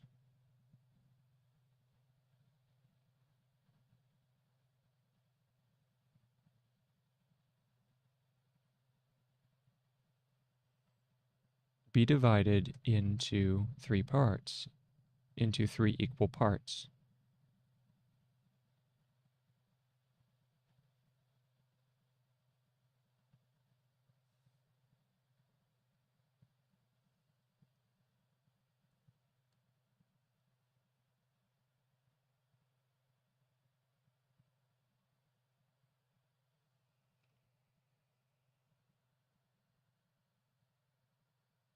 There are 12 equal parts in all.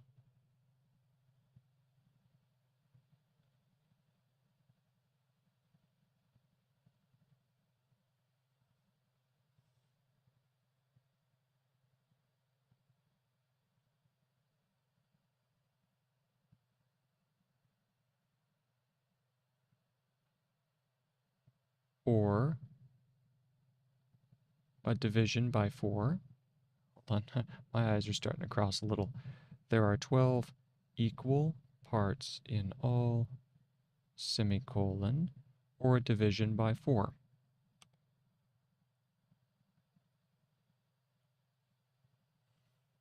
Division, there we go. Division by 4 and then by 3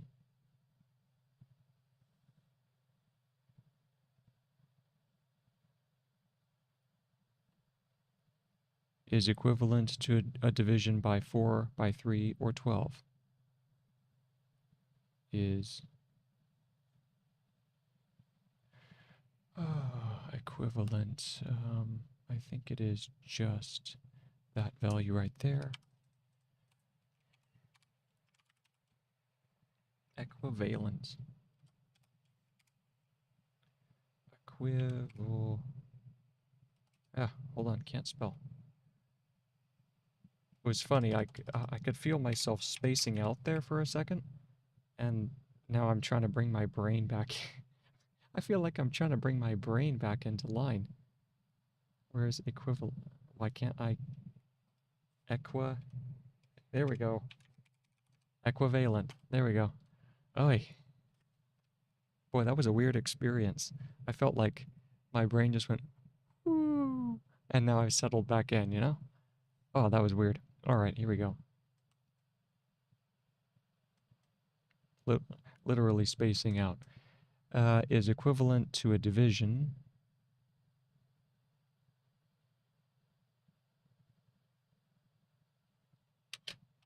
check division. Yep, good.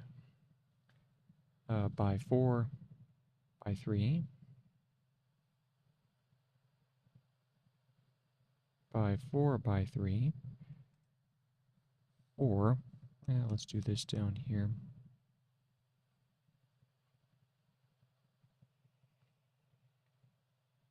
Or 12. There we go. All right. So let's go ahead and read back through 87. Where are you? Oh, brother, where art thou? There we go. From Article 55, if a number have successively, yes, be multiplied. Ooh, I skipped that. If a number be multiplied successively, let me go ahead and squeeze that in there. B, and then up here we'll do multiplied. Just fits. Be multiplied successively by 2 others. It is multiplied by the product, Thus, 27 first multiplied by 5, and the product multiplied by 3 is the same as 27 multiplied by 5 times 3, or 15. Also, if a number be divided by any number and there we go, and the quotient by be divided by another, it is the same as if the first number added or had been. No wonder I forgot the aspirate. There we go. Had been. There we go. Had been divided by the product of the other two. Period. For example, divide 60 by 4, which gives 15, and the quotient by 3, which gives 5. It is plain that each of the 4 15s of which 60 is composed, let's make that S just a little bit more pronounced. There we go. Composed be divided into 3 equal, not equally, just equal, into 3 equal parts. There are 12 equal parts in all, or a division by 4 and then by 3 is equivalent, be divided into 3 equal parts. There are 12 equal parts in all, or a division by 4 and then by 3 is equivalent to a division by 4 by 3 or 12.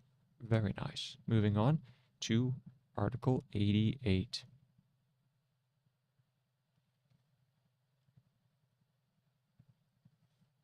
Is this getting close to the end of the section? Oh, then he gets into all the rules. Let's see how much more. 92, 93, 94, 95. There is a lot more on division, just because it's a very, it is a rather complex, it's a complex branch, because it deals with ratios as well. It's, wow, whoa, wow. Division takes up a huge portion I think I'm gonna have to split my journal document up. 103.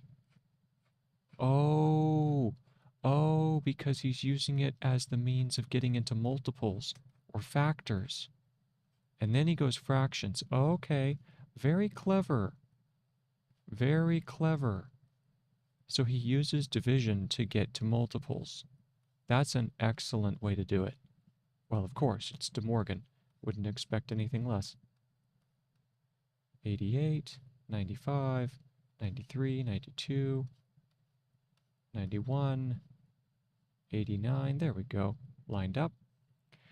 Let's see. Once I fill out page 11, all of page 11, I think I'll split my document and then paste or create a new page.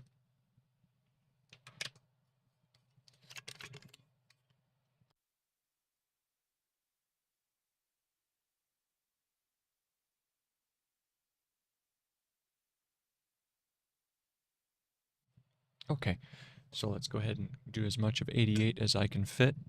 In fact, maybe I'll make, we'll just see how many I can fit on this last page, and then we'll go on from there. The following rules will be better understood by stating them in an example.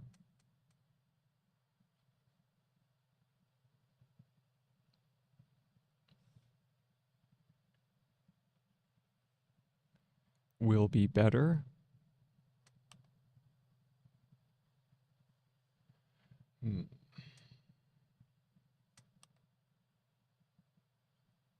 Better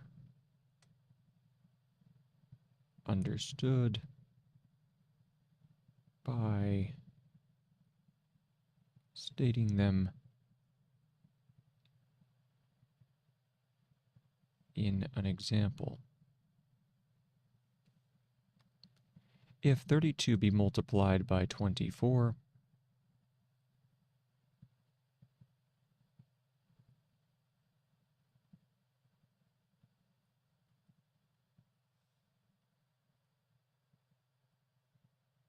and divided by 6, the result is the same as if 32 and divided by 6. The result is the same as if 32 had been multiplied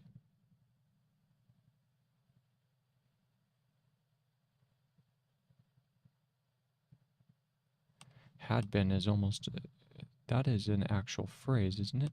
Had been. Let me check the dictionary for that one.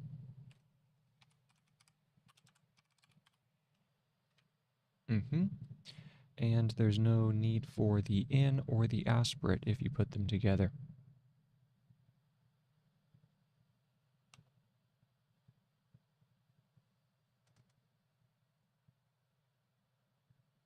Multiplied by the quotient of 24.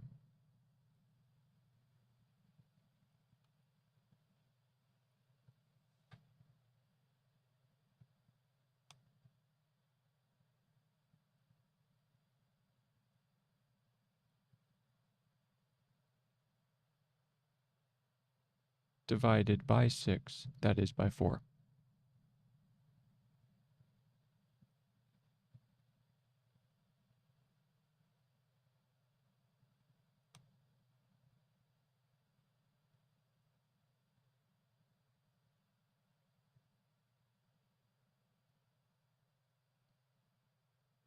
For the sixth part of 24 being 4,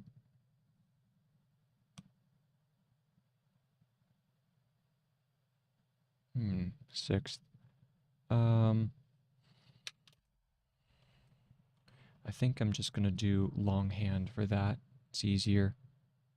If I do sixth like that, does that do, oh man, done. Sixth. I think you can do sixth that way, because 1,000 is taken. Trying to think any other place where that wouldn't work. I think that works for sixth. So I'm going to leave it. We'll just pretend. We'll pretend that it's sixth. Okay? For the sixth part of 24,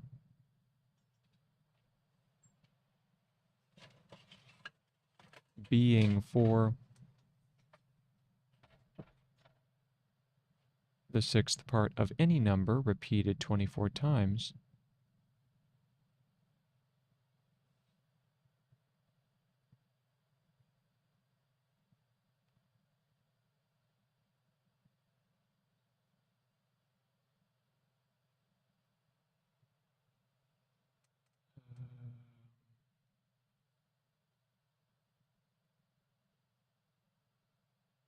is that number repeated 4 times.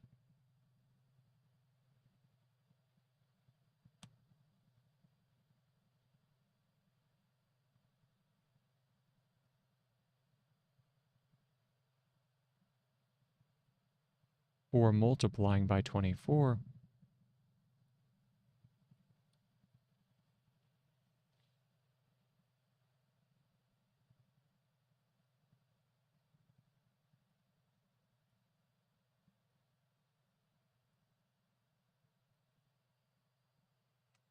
and dividing by 6,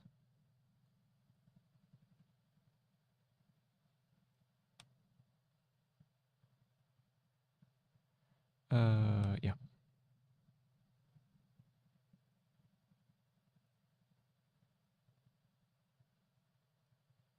is equivalent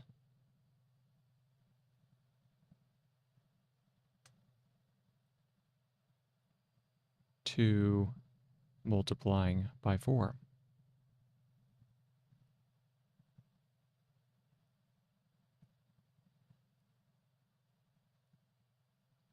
Period. And that ends 88. So I can go ahead and read back over that. And then we have 89. These are shorter paragraphs or shorter articles. There's 88. The following rules will be better understood by stating them in an example. If 32 be multiplied by 24 and divided by 6, the result is the same as if 32 had been multiplied by the quotient of 24 divided by 6, that is, by 4. For the sixth part of 24 being 4, the sixth part of any number being repeated 24 times is that number repeated 4 times, or multiplying by 24 and dividing by 6 is equivalent to multiplying by 4. Okay. Oh, once again, he's talking about ratios. That's what it is. He's talking about ratios. The algebraic expression makes it clear. Okay. Very, very interesting. Very interesting. Okay, so let me go ahead and drop a 90 here.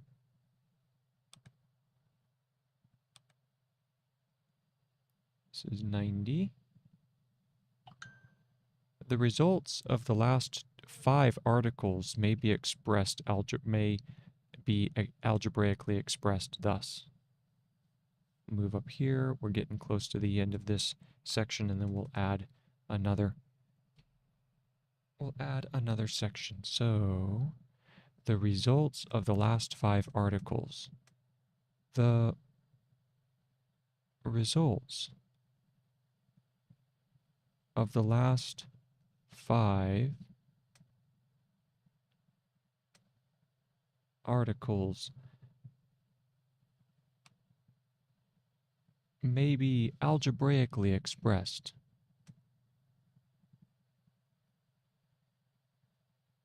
Algebraically, and then just add a K.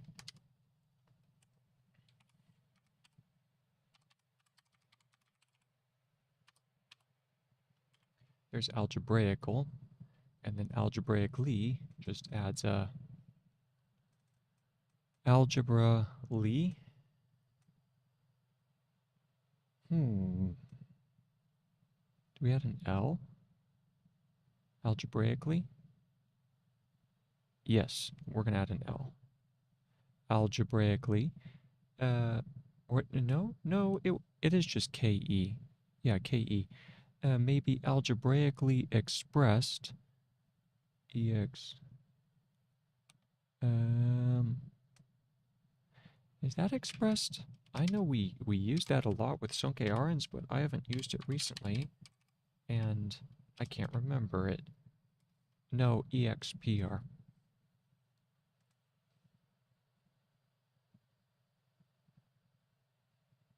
Thus.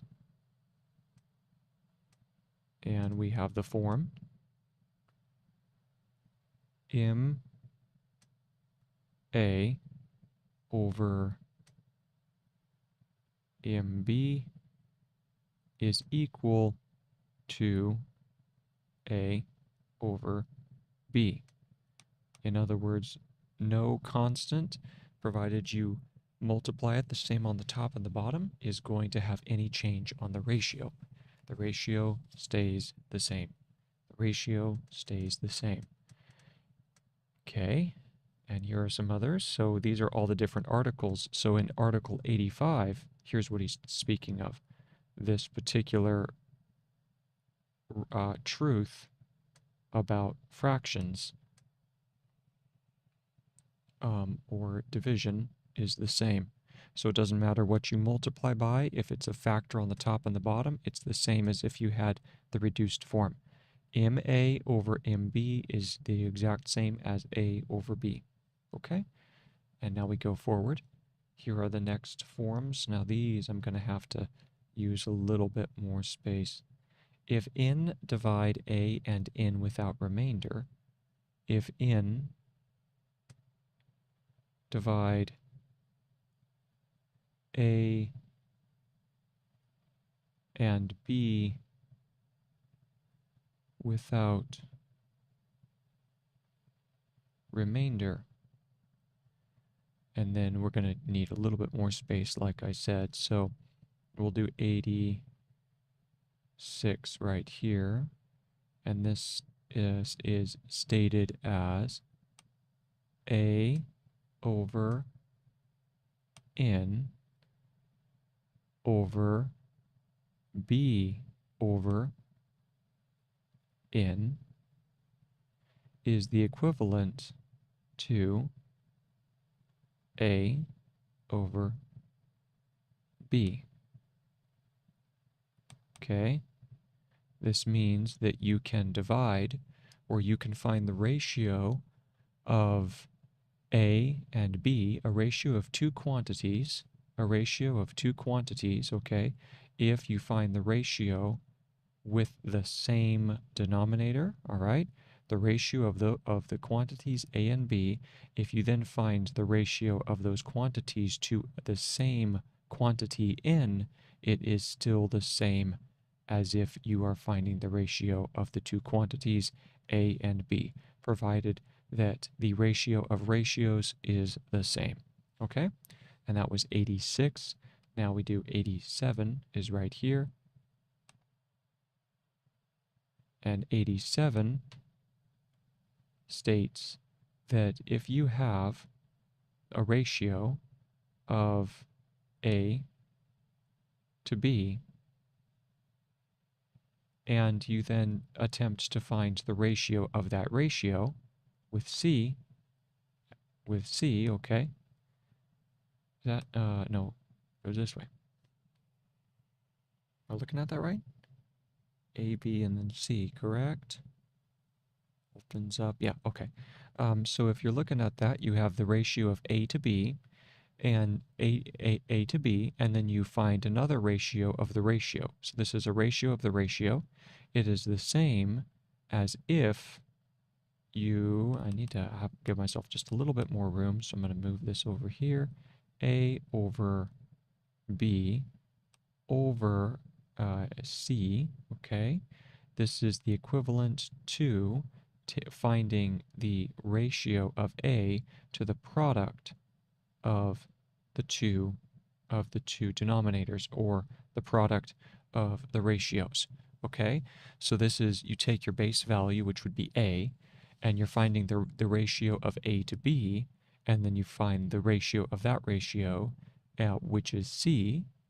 Okay, and that's the same as if you had the value A, and you look at its ratio to the product of B and C. Now, moving on, we then have 88, and 88 is the same. It says that if you have the product of, so let me go ahead and do that here. This is 88, and it states that the product of two terms with a ratio C is the same. It is the equivalent to the term, one of the terms, times the ratio of the two other terms. Okay, and I just did the C backwards again. There we go. All right, so the product of two terms and a ratio is equal to one of the terms times the ratio of the two terms, of the two other terms. Okay, so there we go. That was 88. We've done 86, 87, 88. Now let's do 89 below. And then I think I'm going to create, oh no, we'll have enough room to write this little note, and then I'll be able to create a new document for 89, or for 91. Okay. So 89 states that if you have a term, A, and then you want to find the ratio of that term to another ratio, namely B, C, then that is the equivalent to the product of the term A and C, in other words, the denominator of the ratio. Okay, I don't know exactly if you're talking ratios, because that's what we're talking here, or fractions. If you take the reciprocal of the fraction is what it's called. If you take the reciprocal, and then you find the product. You find the product of one of the former ratios and A in the first term, and then you take the ratio of that product with the term B. So A over BC is the equivalent to A times C over B. Okay? And that's 89. So now we'll move down the page, and let's go ahead and do this final sentence, and then we'll create the new document. So we go, it must be recollected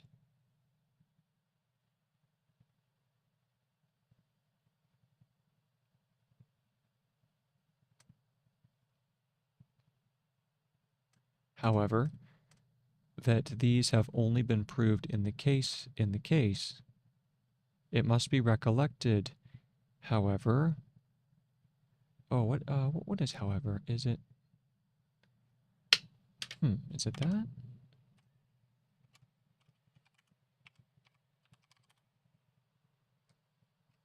Ah, yes, that's right. Close, but no cigar.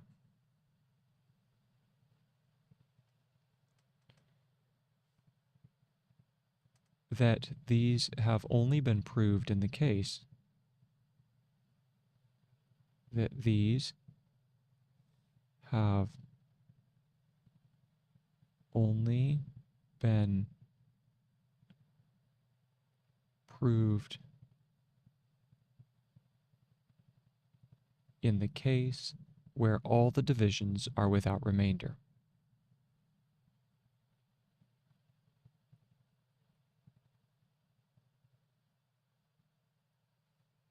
Where all the divisions are without remainder.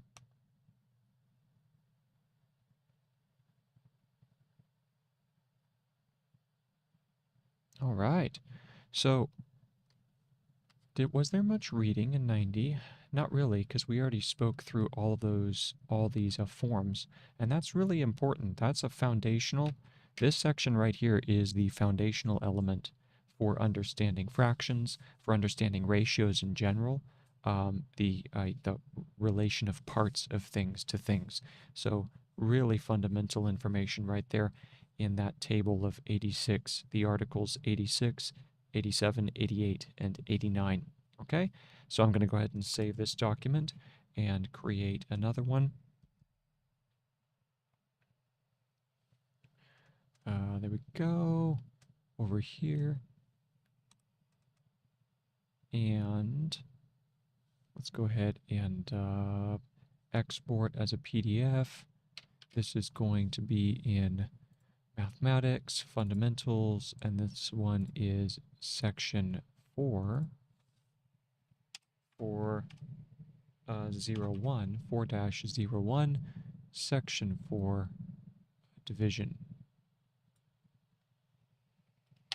Section 4, Division, Part 1. Okay. .pdf. We save, we export this. There we go. I'm going to zoom out, and once it's saved, good. I'm now going to go ahead and save this as a new document. This is going to be arith 4, 0, 0, 2, arith section 4, and we're going to save that. Okay. Good, good. So now I'm going to go ahead and delete all these other pages. Back to number 1. There we go. And then I'm going to select the whole page and delete it. Now, what I do want to do, because we're going to end up putting these two together, is we got to page 11, so we're going to start this off at page 12. So technically page 1 is now page 12. Okay, Elements of Arithmetic.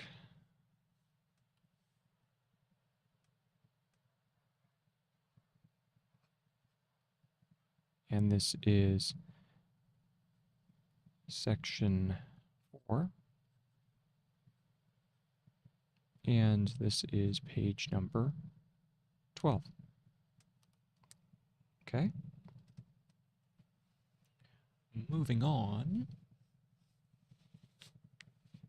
We now continue our work at article number 91.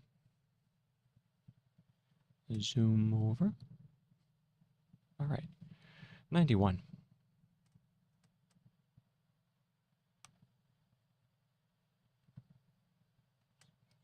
When one number divides another without leaving any remainder,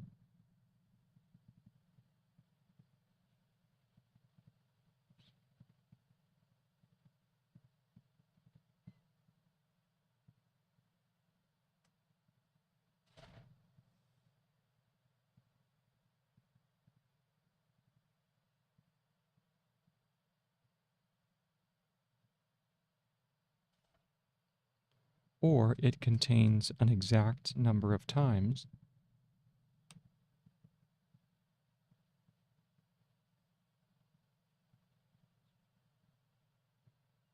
or is contained an exact number of times, or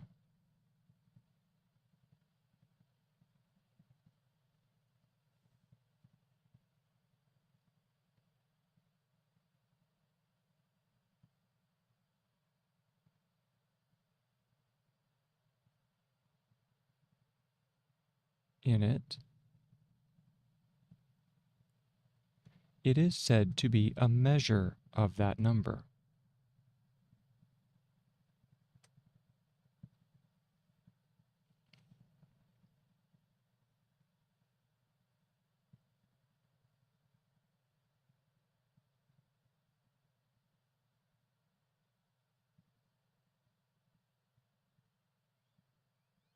And measure is underlined. or to measure it.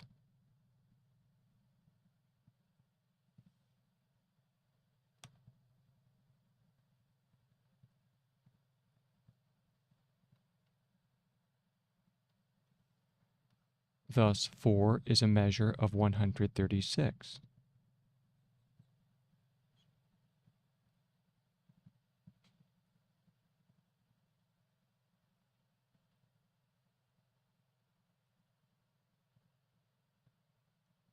Or measures 136.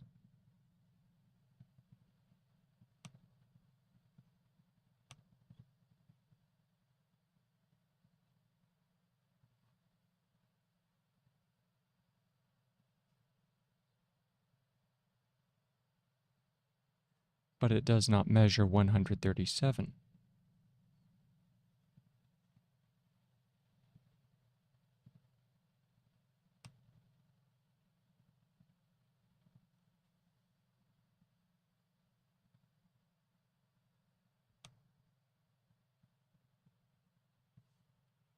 The reason for using the word measure is this.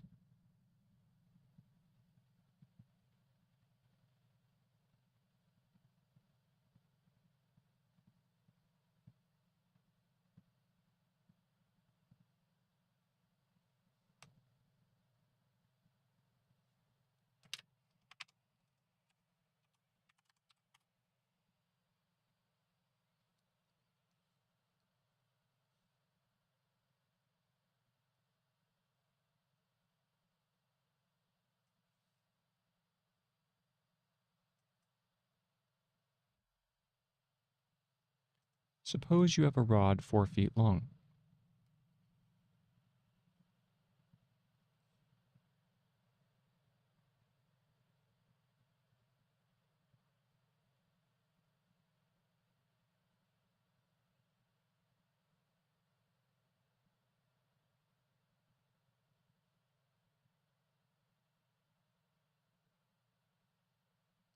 With nothing marked upon it.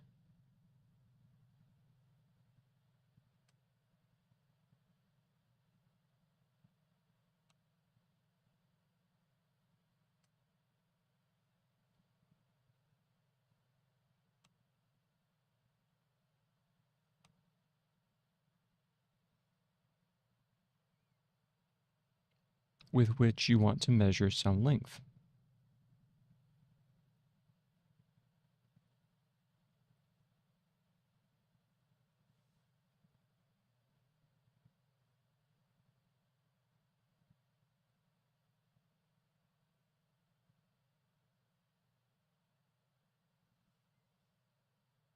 For example, the length of a street.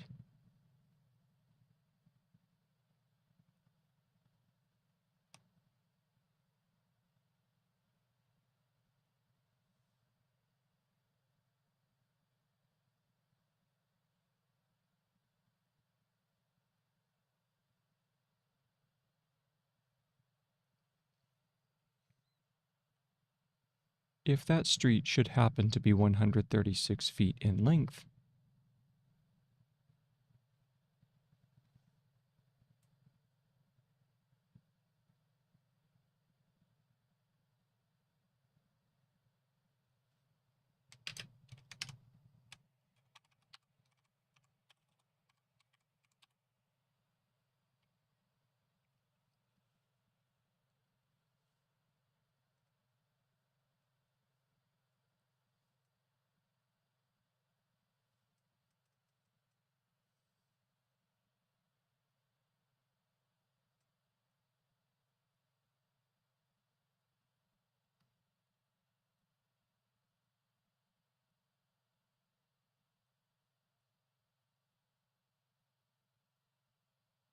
you will be able to measure it with the rod. You will be able to measure it.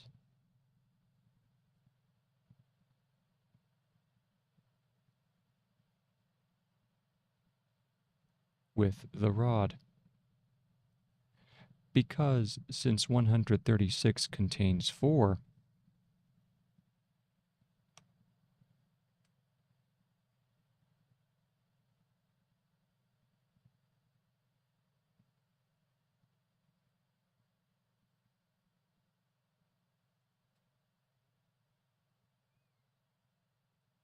(32 times)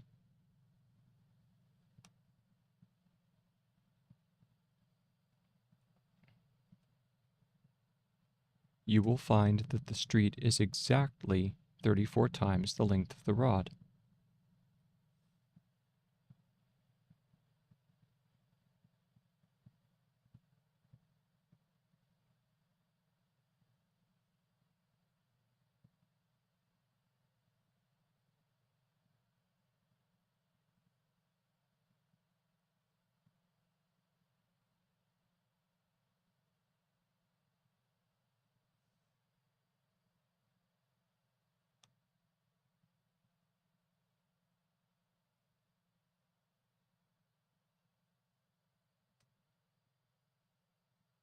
But if the street should happen to be 137 feet long, let's go ahead and add another page below.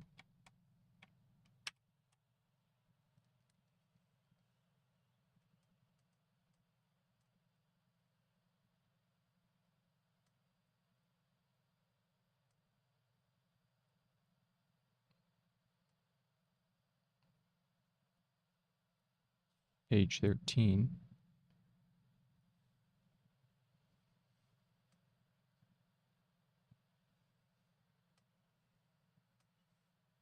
So here we go. But if the street should happen to be 137 feet long,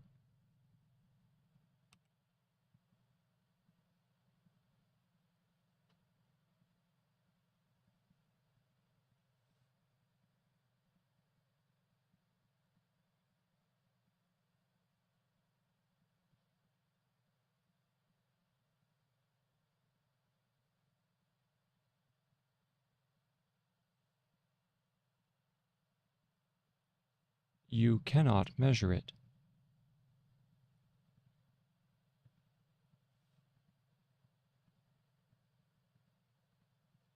With the rod.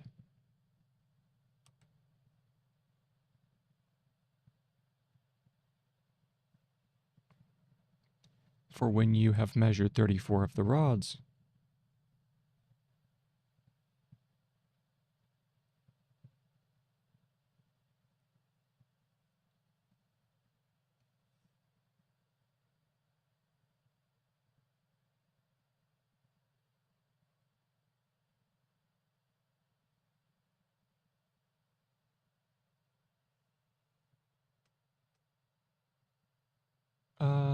I think he meant, oh yeah, it is 34, never mind. When you have measured 34 of the rods, you will find a remainder.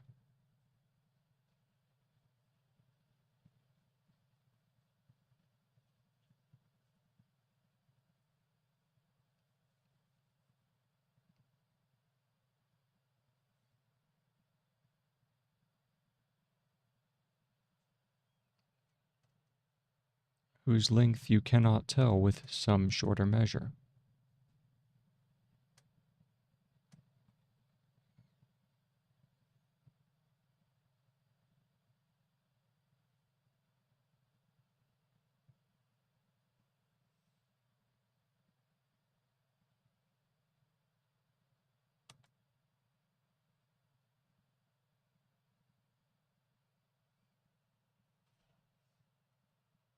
Hence, 4 is said to measure 136.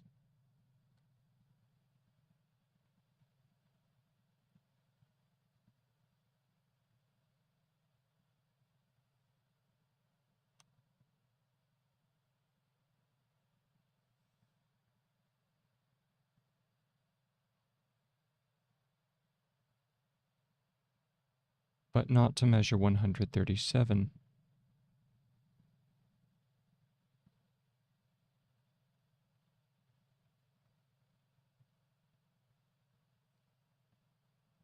A measure, then, is a divisor which leaves no remainder. So there's our definition, a term.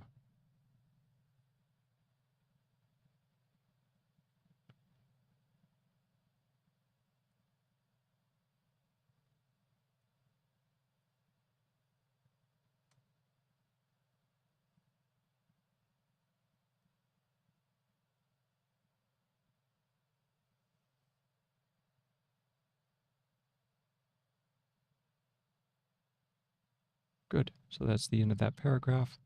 We read back through 91.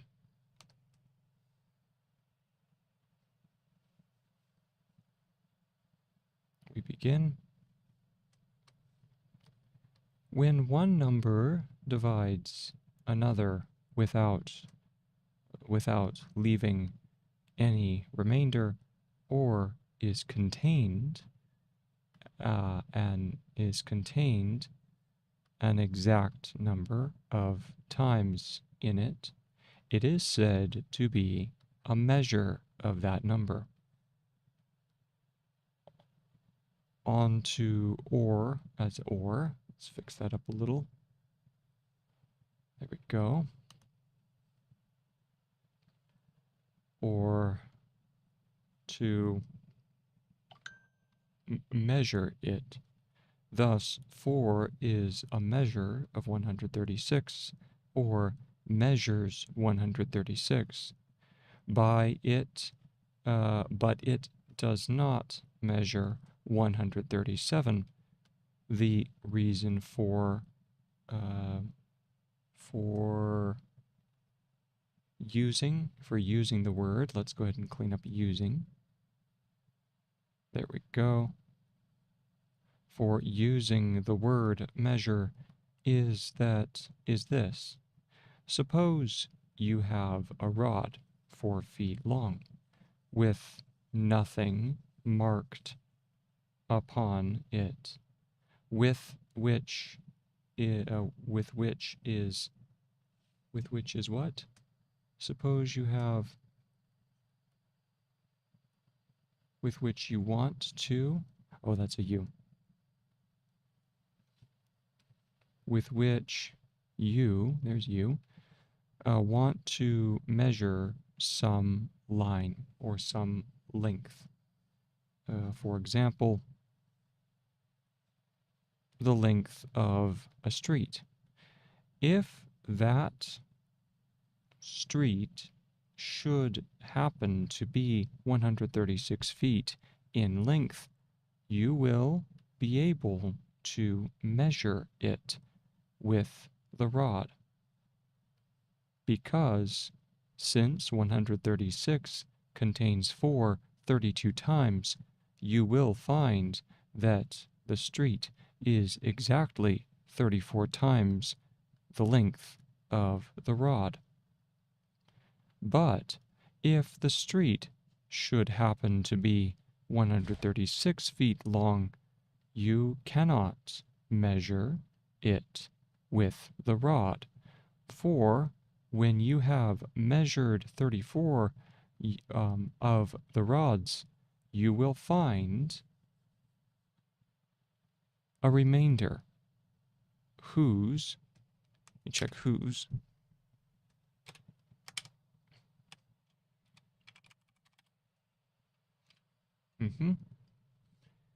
whose length you cannot tell with the sum, with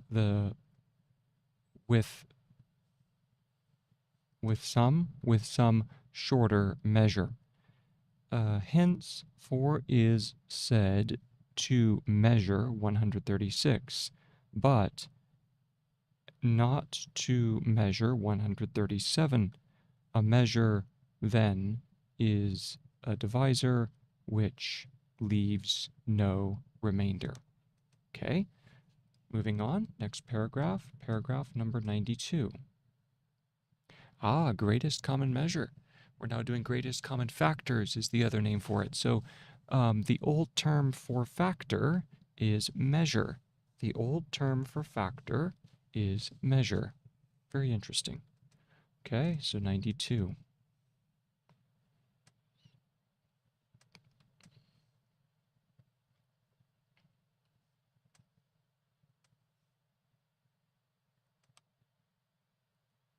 92. When one number is a measure of two others,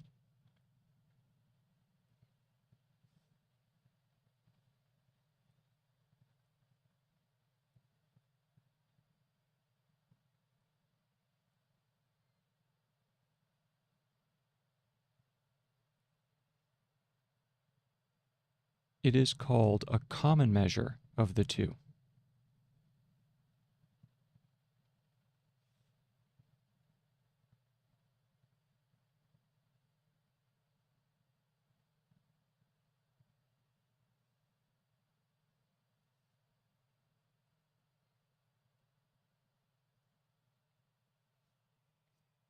Thus, 15 is a common measure of 180 and 75.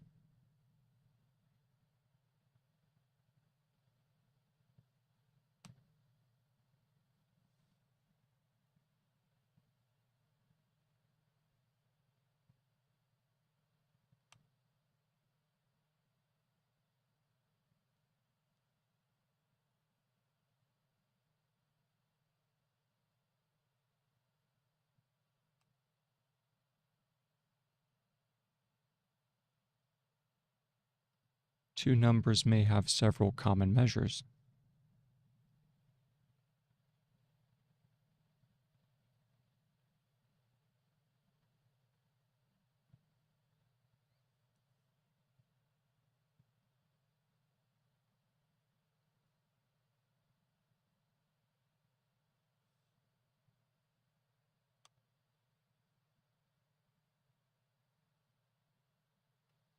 For example, 360 and 168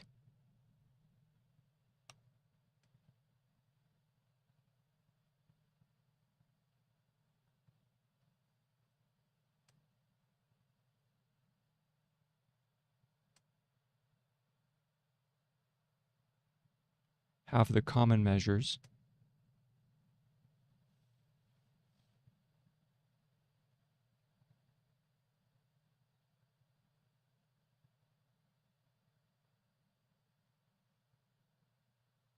2, 3, 4, 6, 24.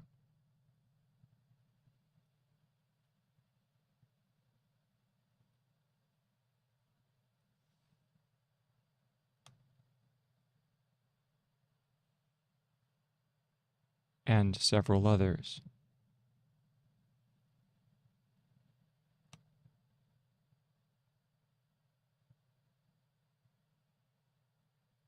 Now, this question may be asked.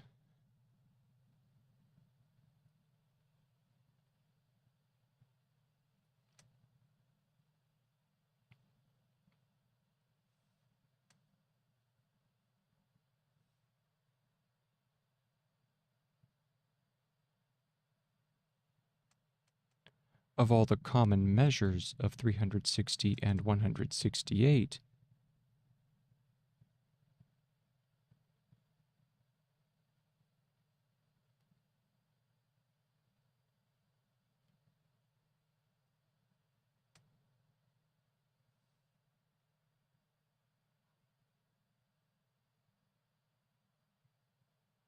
which is the greatest? Which is the greatest? The answer to this question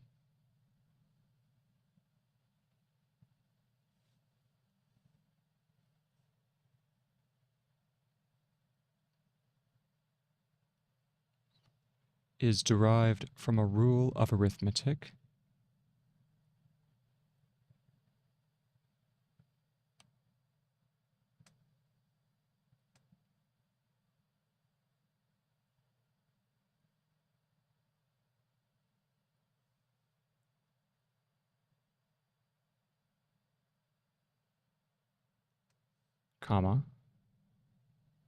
called the rule for finding the greatest common measure.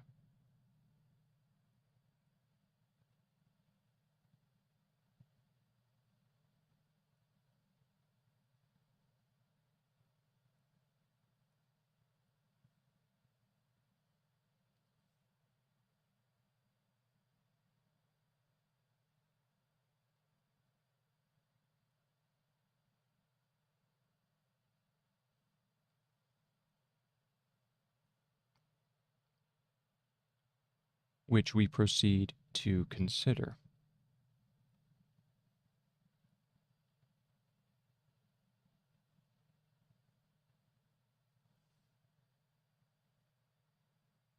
And consider, oh, which direction does that go?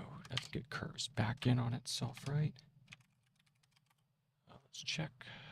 Yes, curves back in. Okay, let's go ahead and repair that.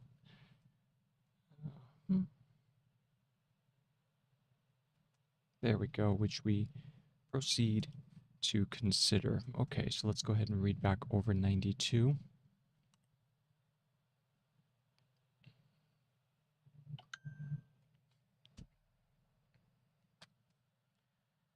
All right, 92.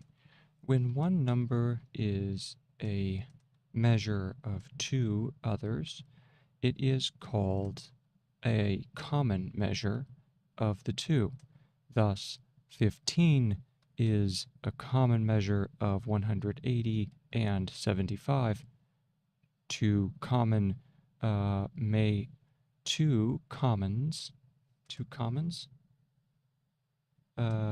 numbers may have several two numbers.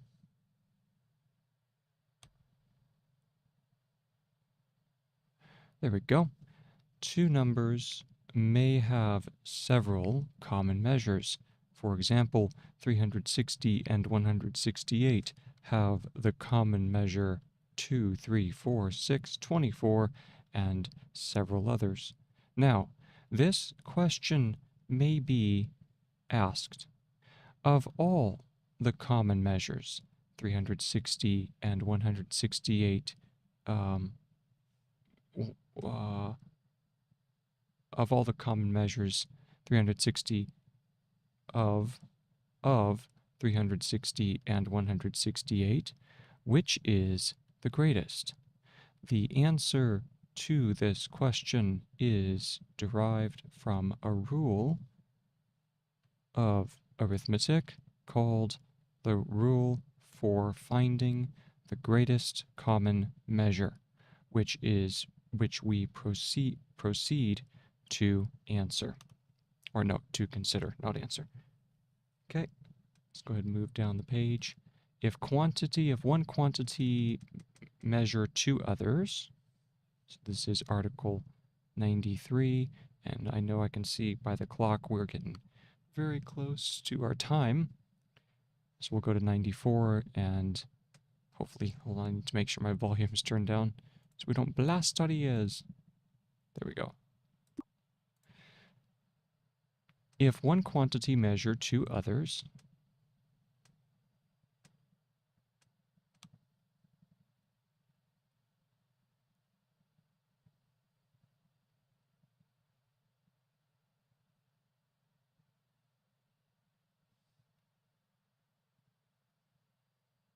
it measures their sum and difference.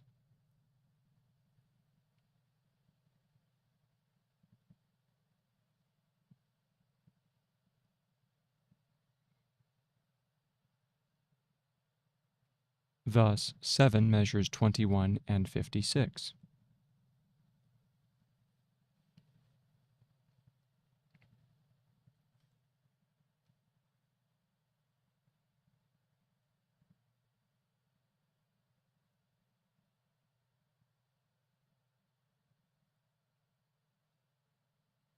It therefore measures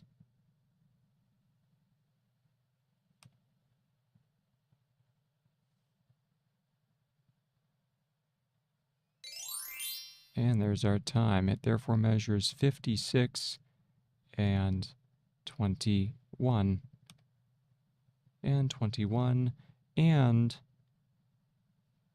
56, the difference of 56 and 21. So the sum of 56 and 21 and the difference of 56 and 21, or 77 and 35, or 77 and 35. This is only another way of saying this is only another way of saying what was said in 74, of saying what was said in Article 74. All right, so that's it for right now. I will be back probably at, it's 5:30 now. I will probably be back at around, 7:30.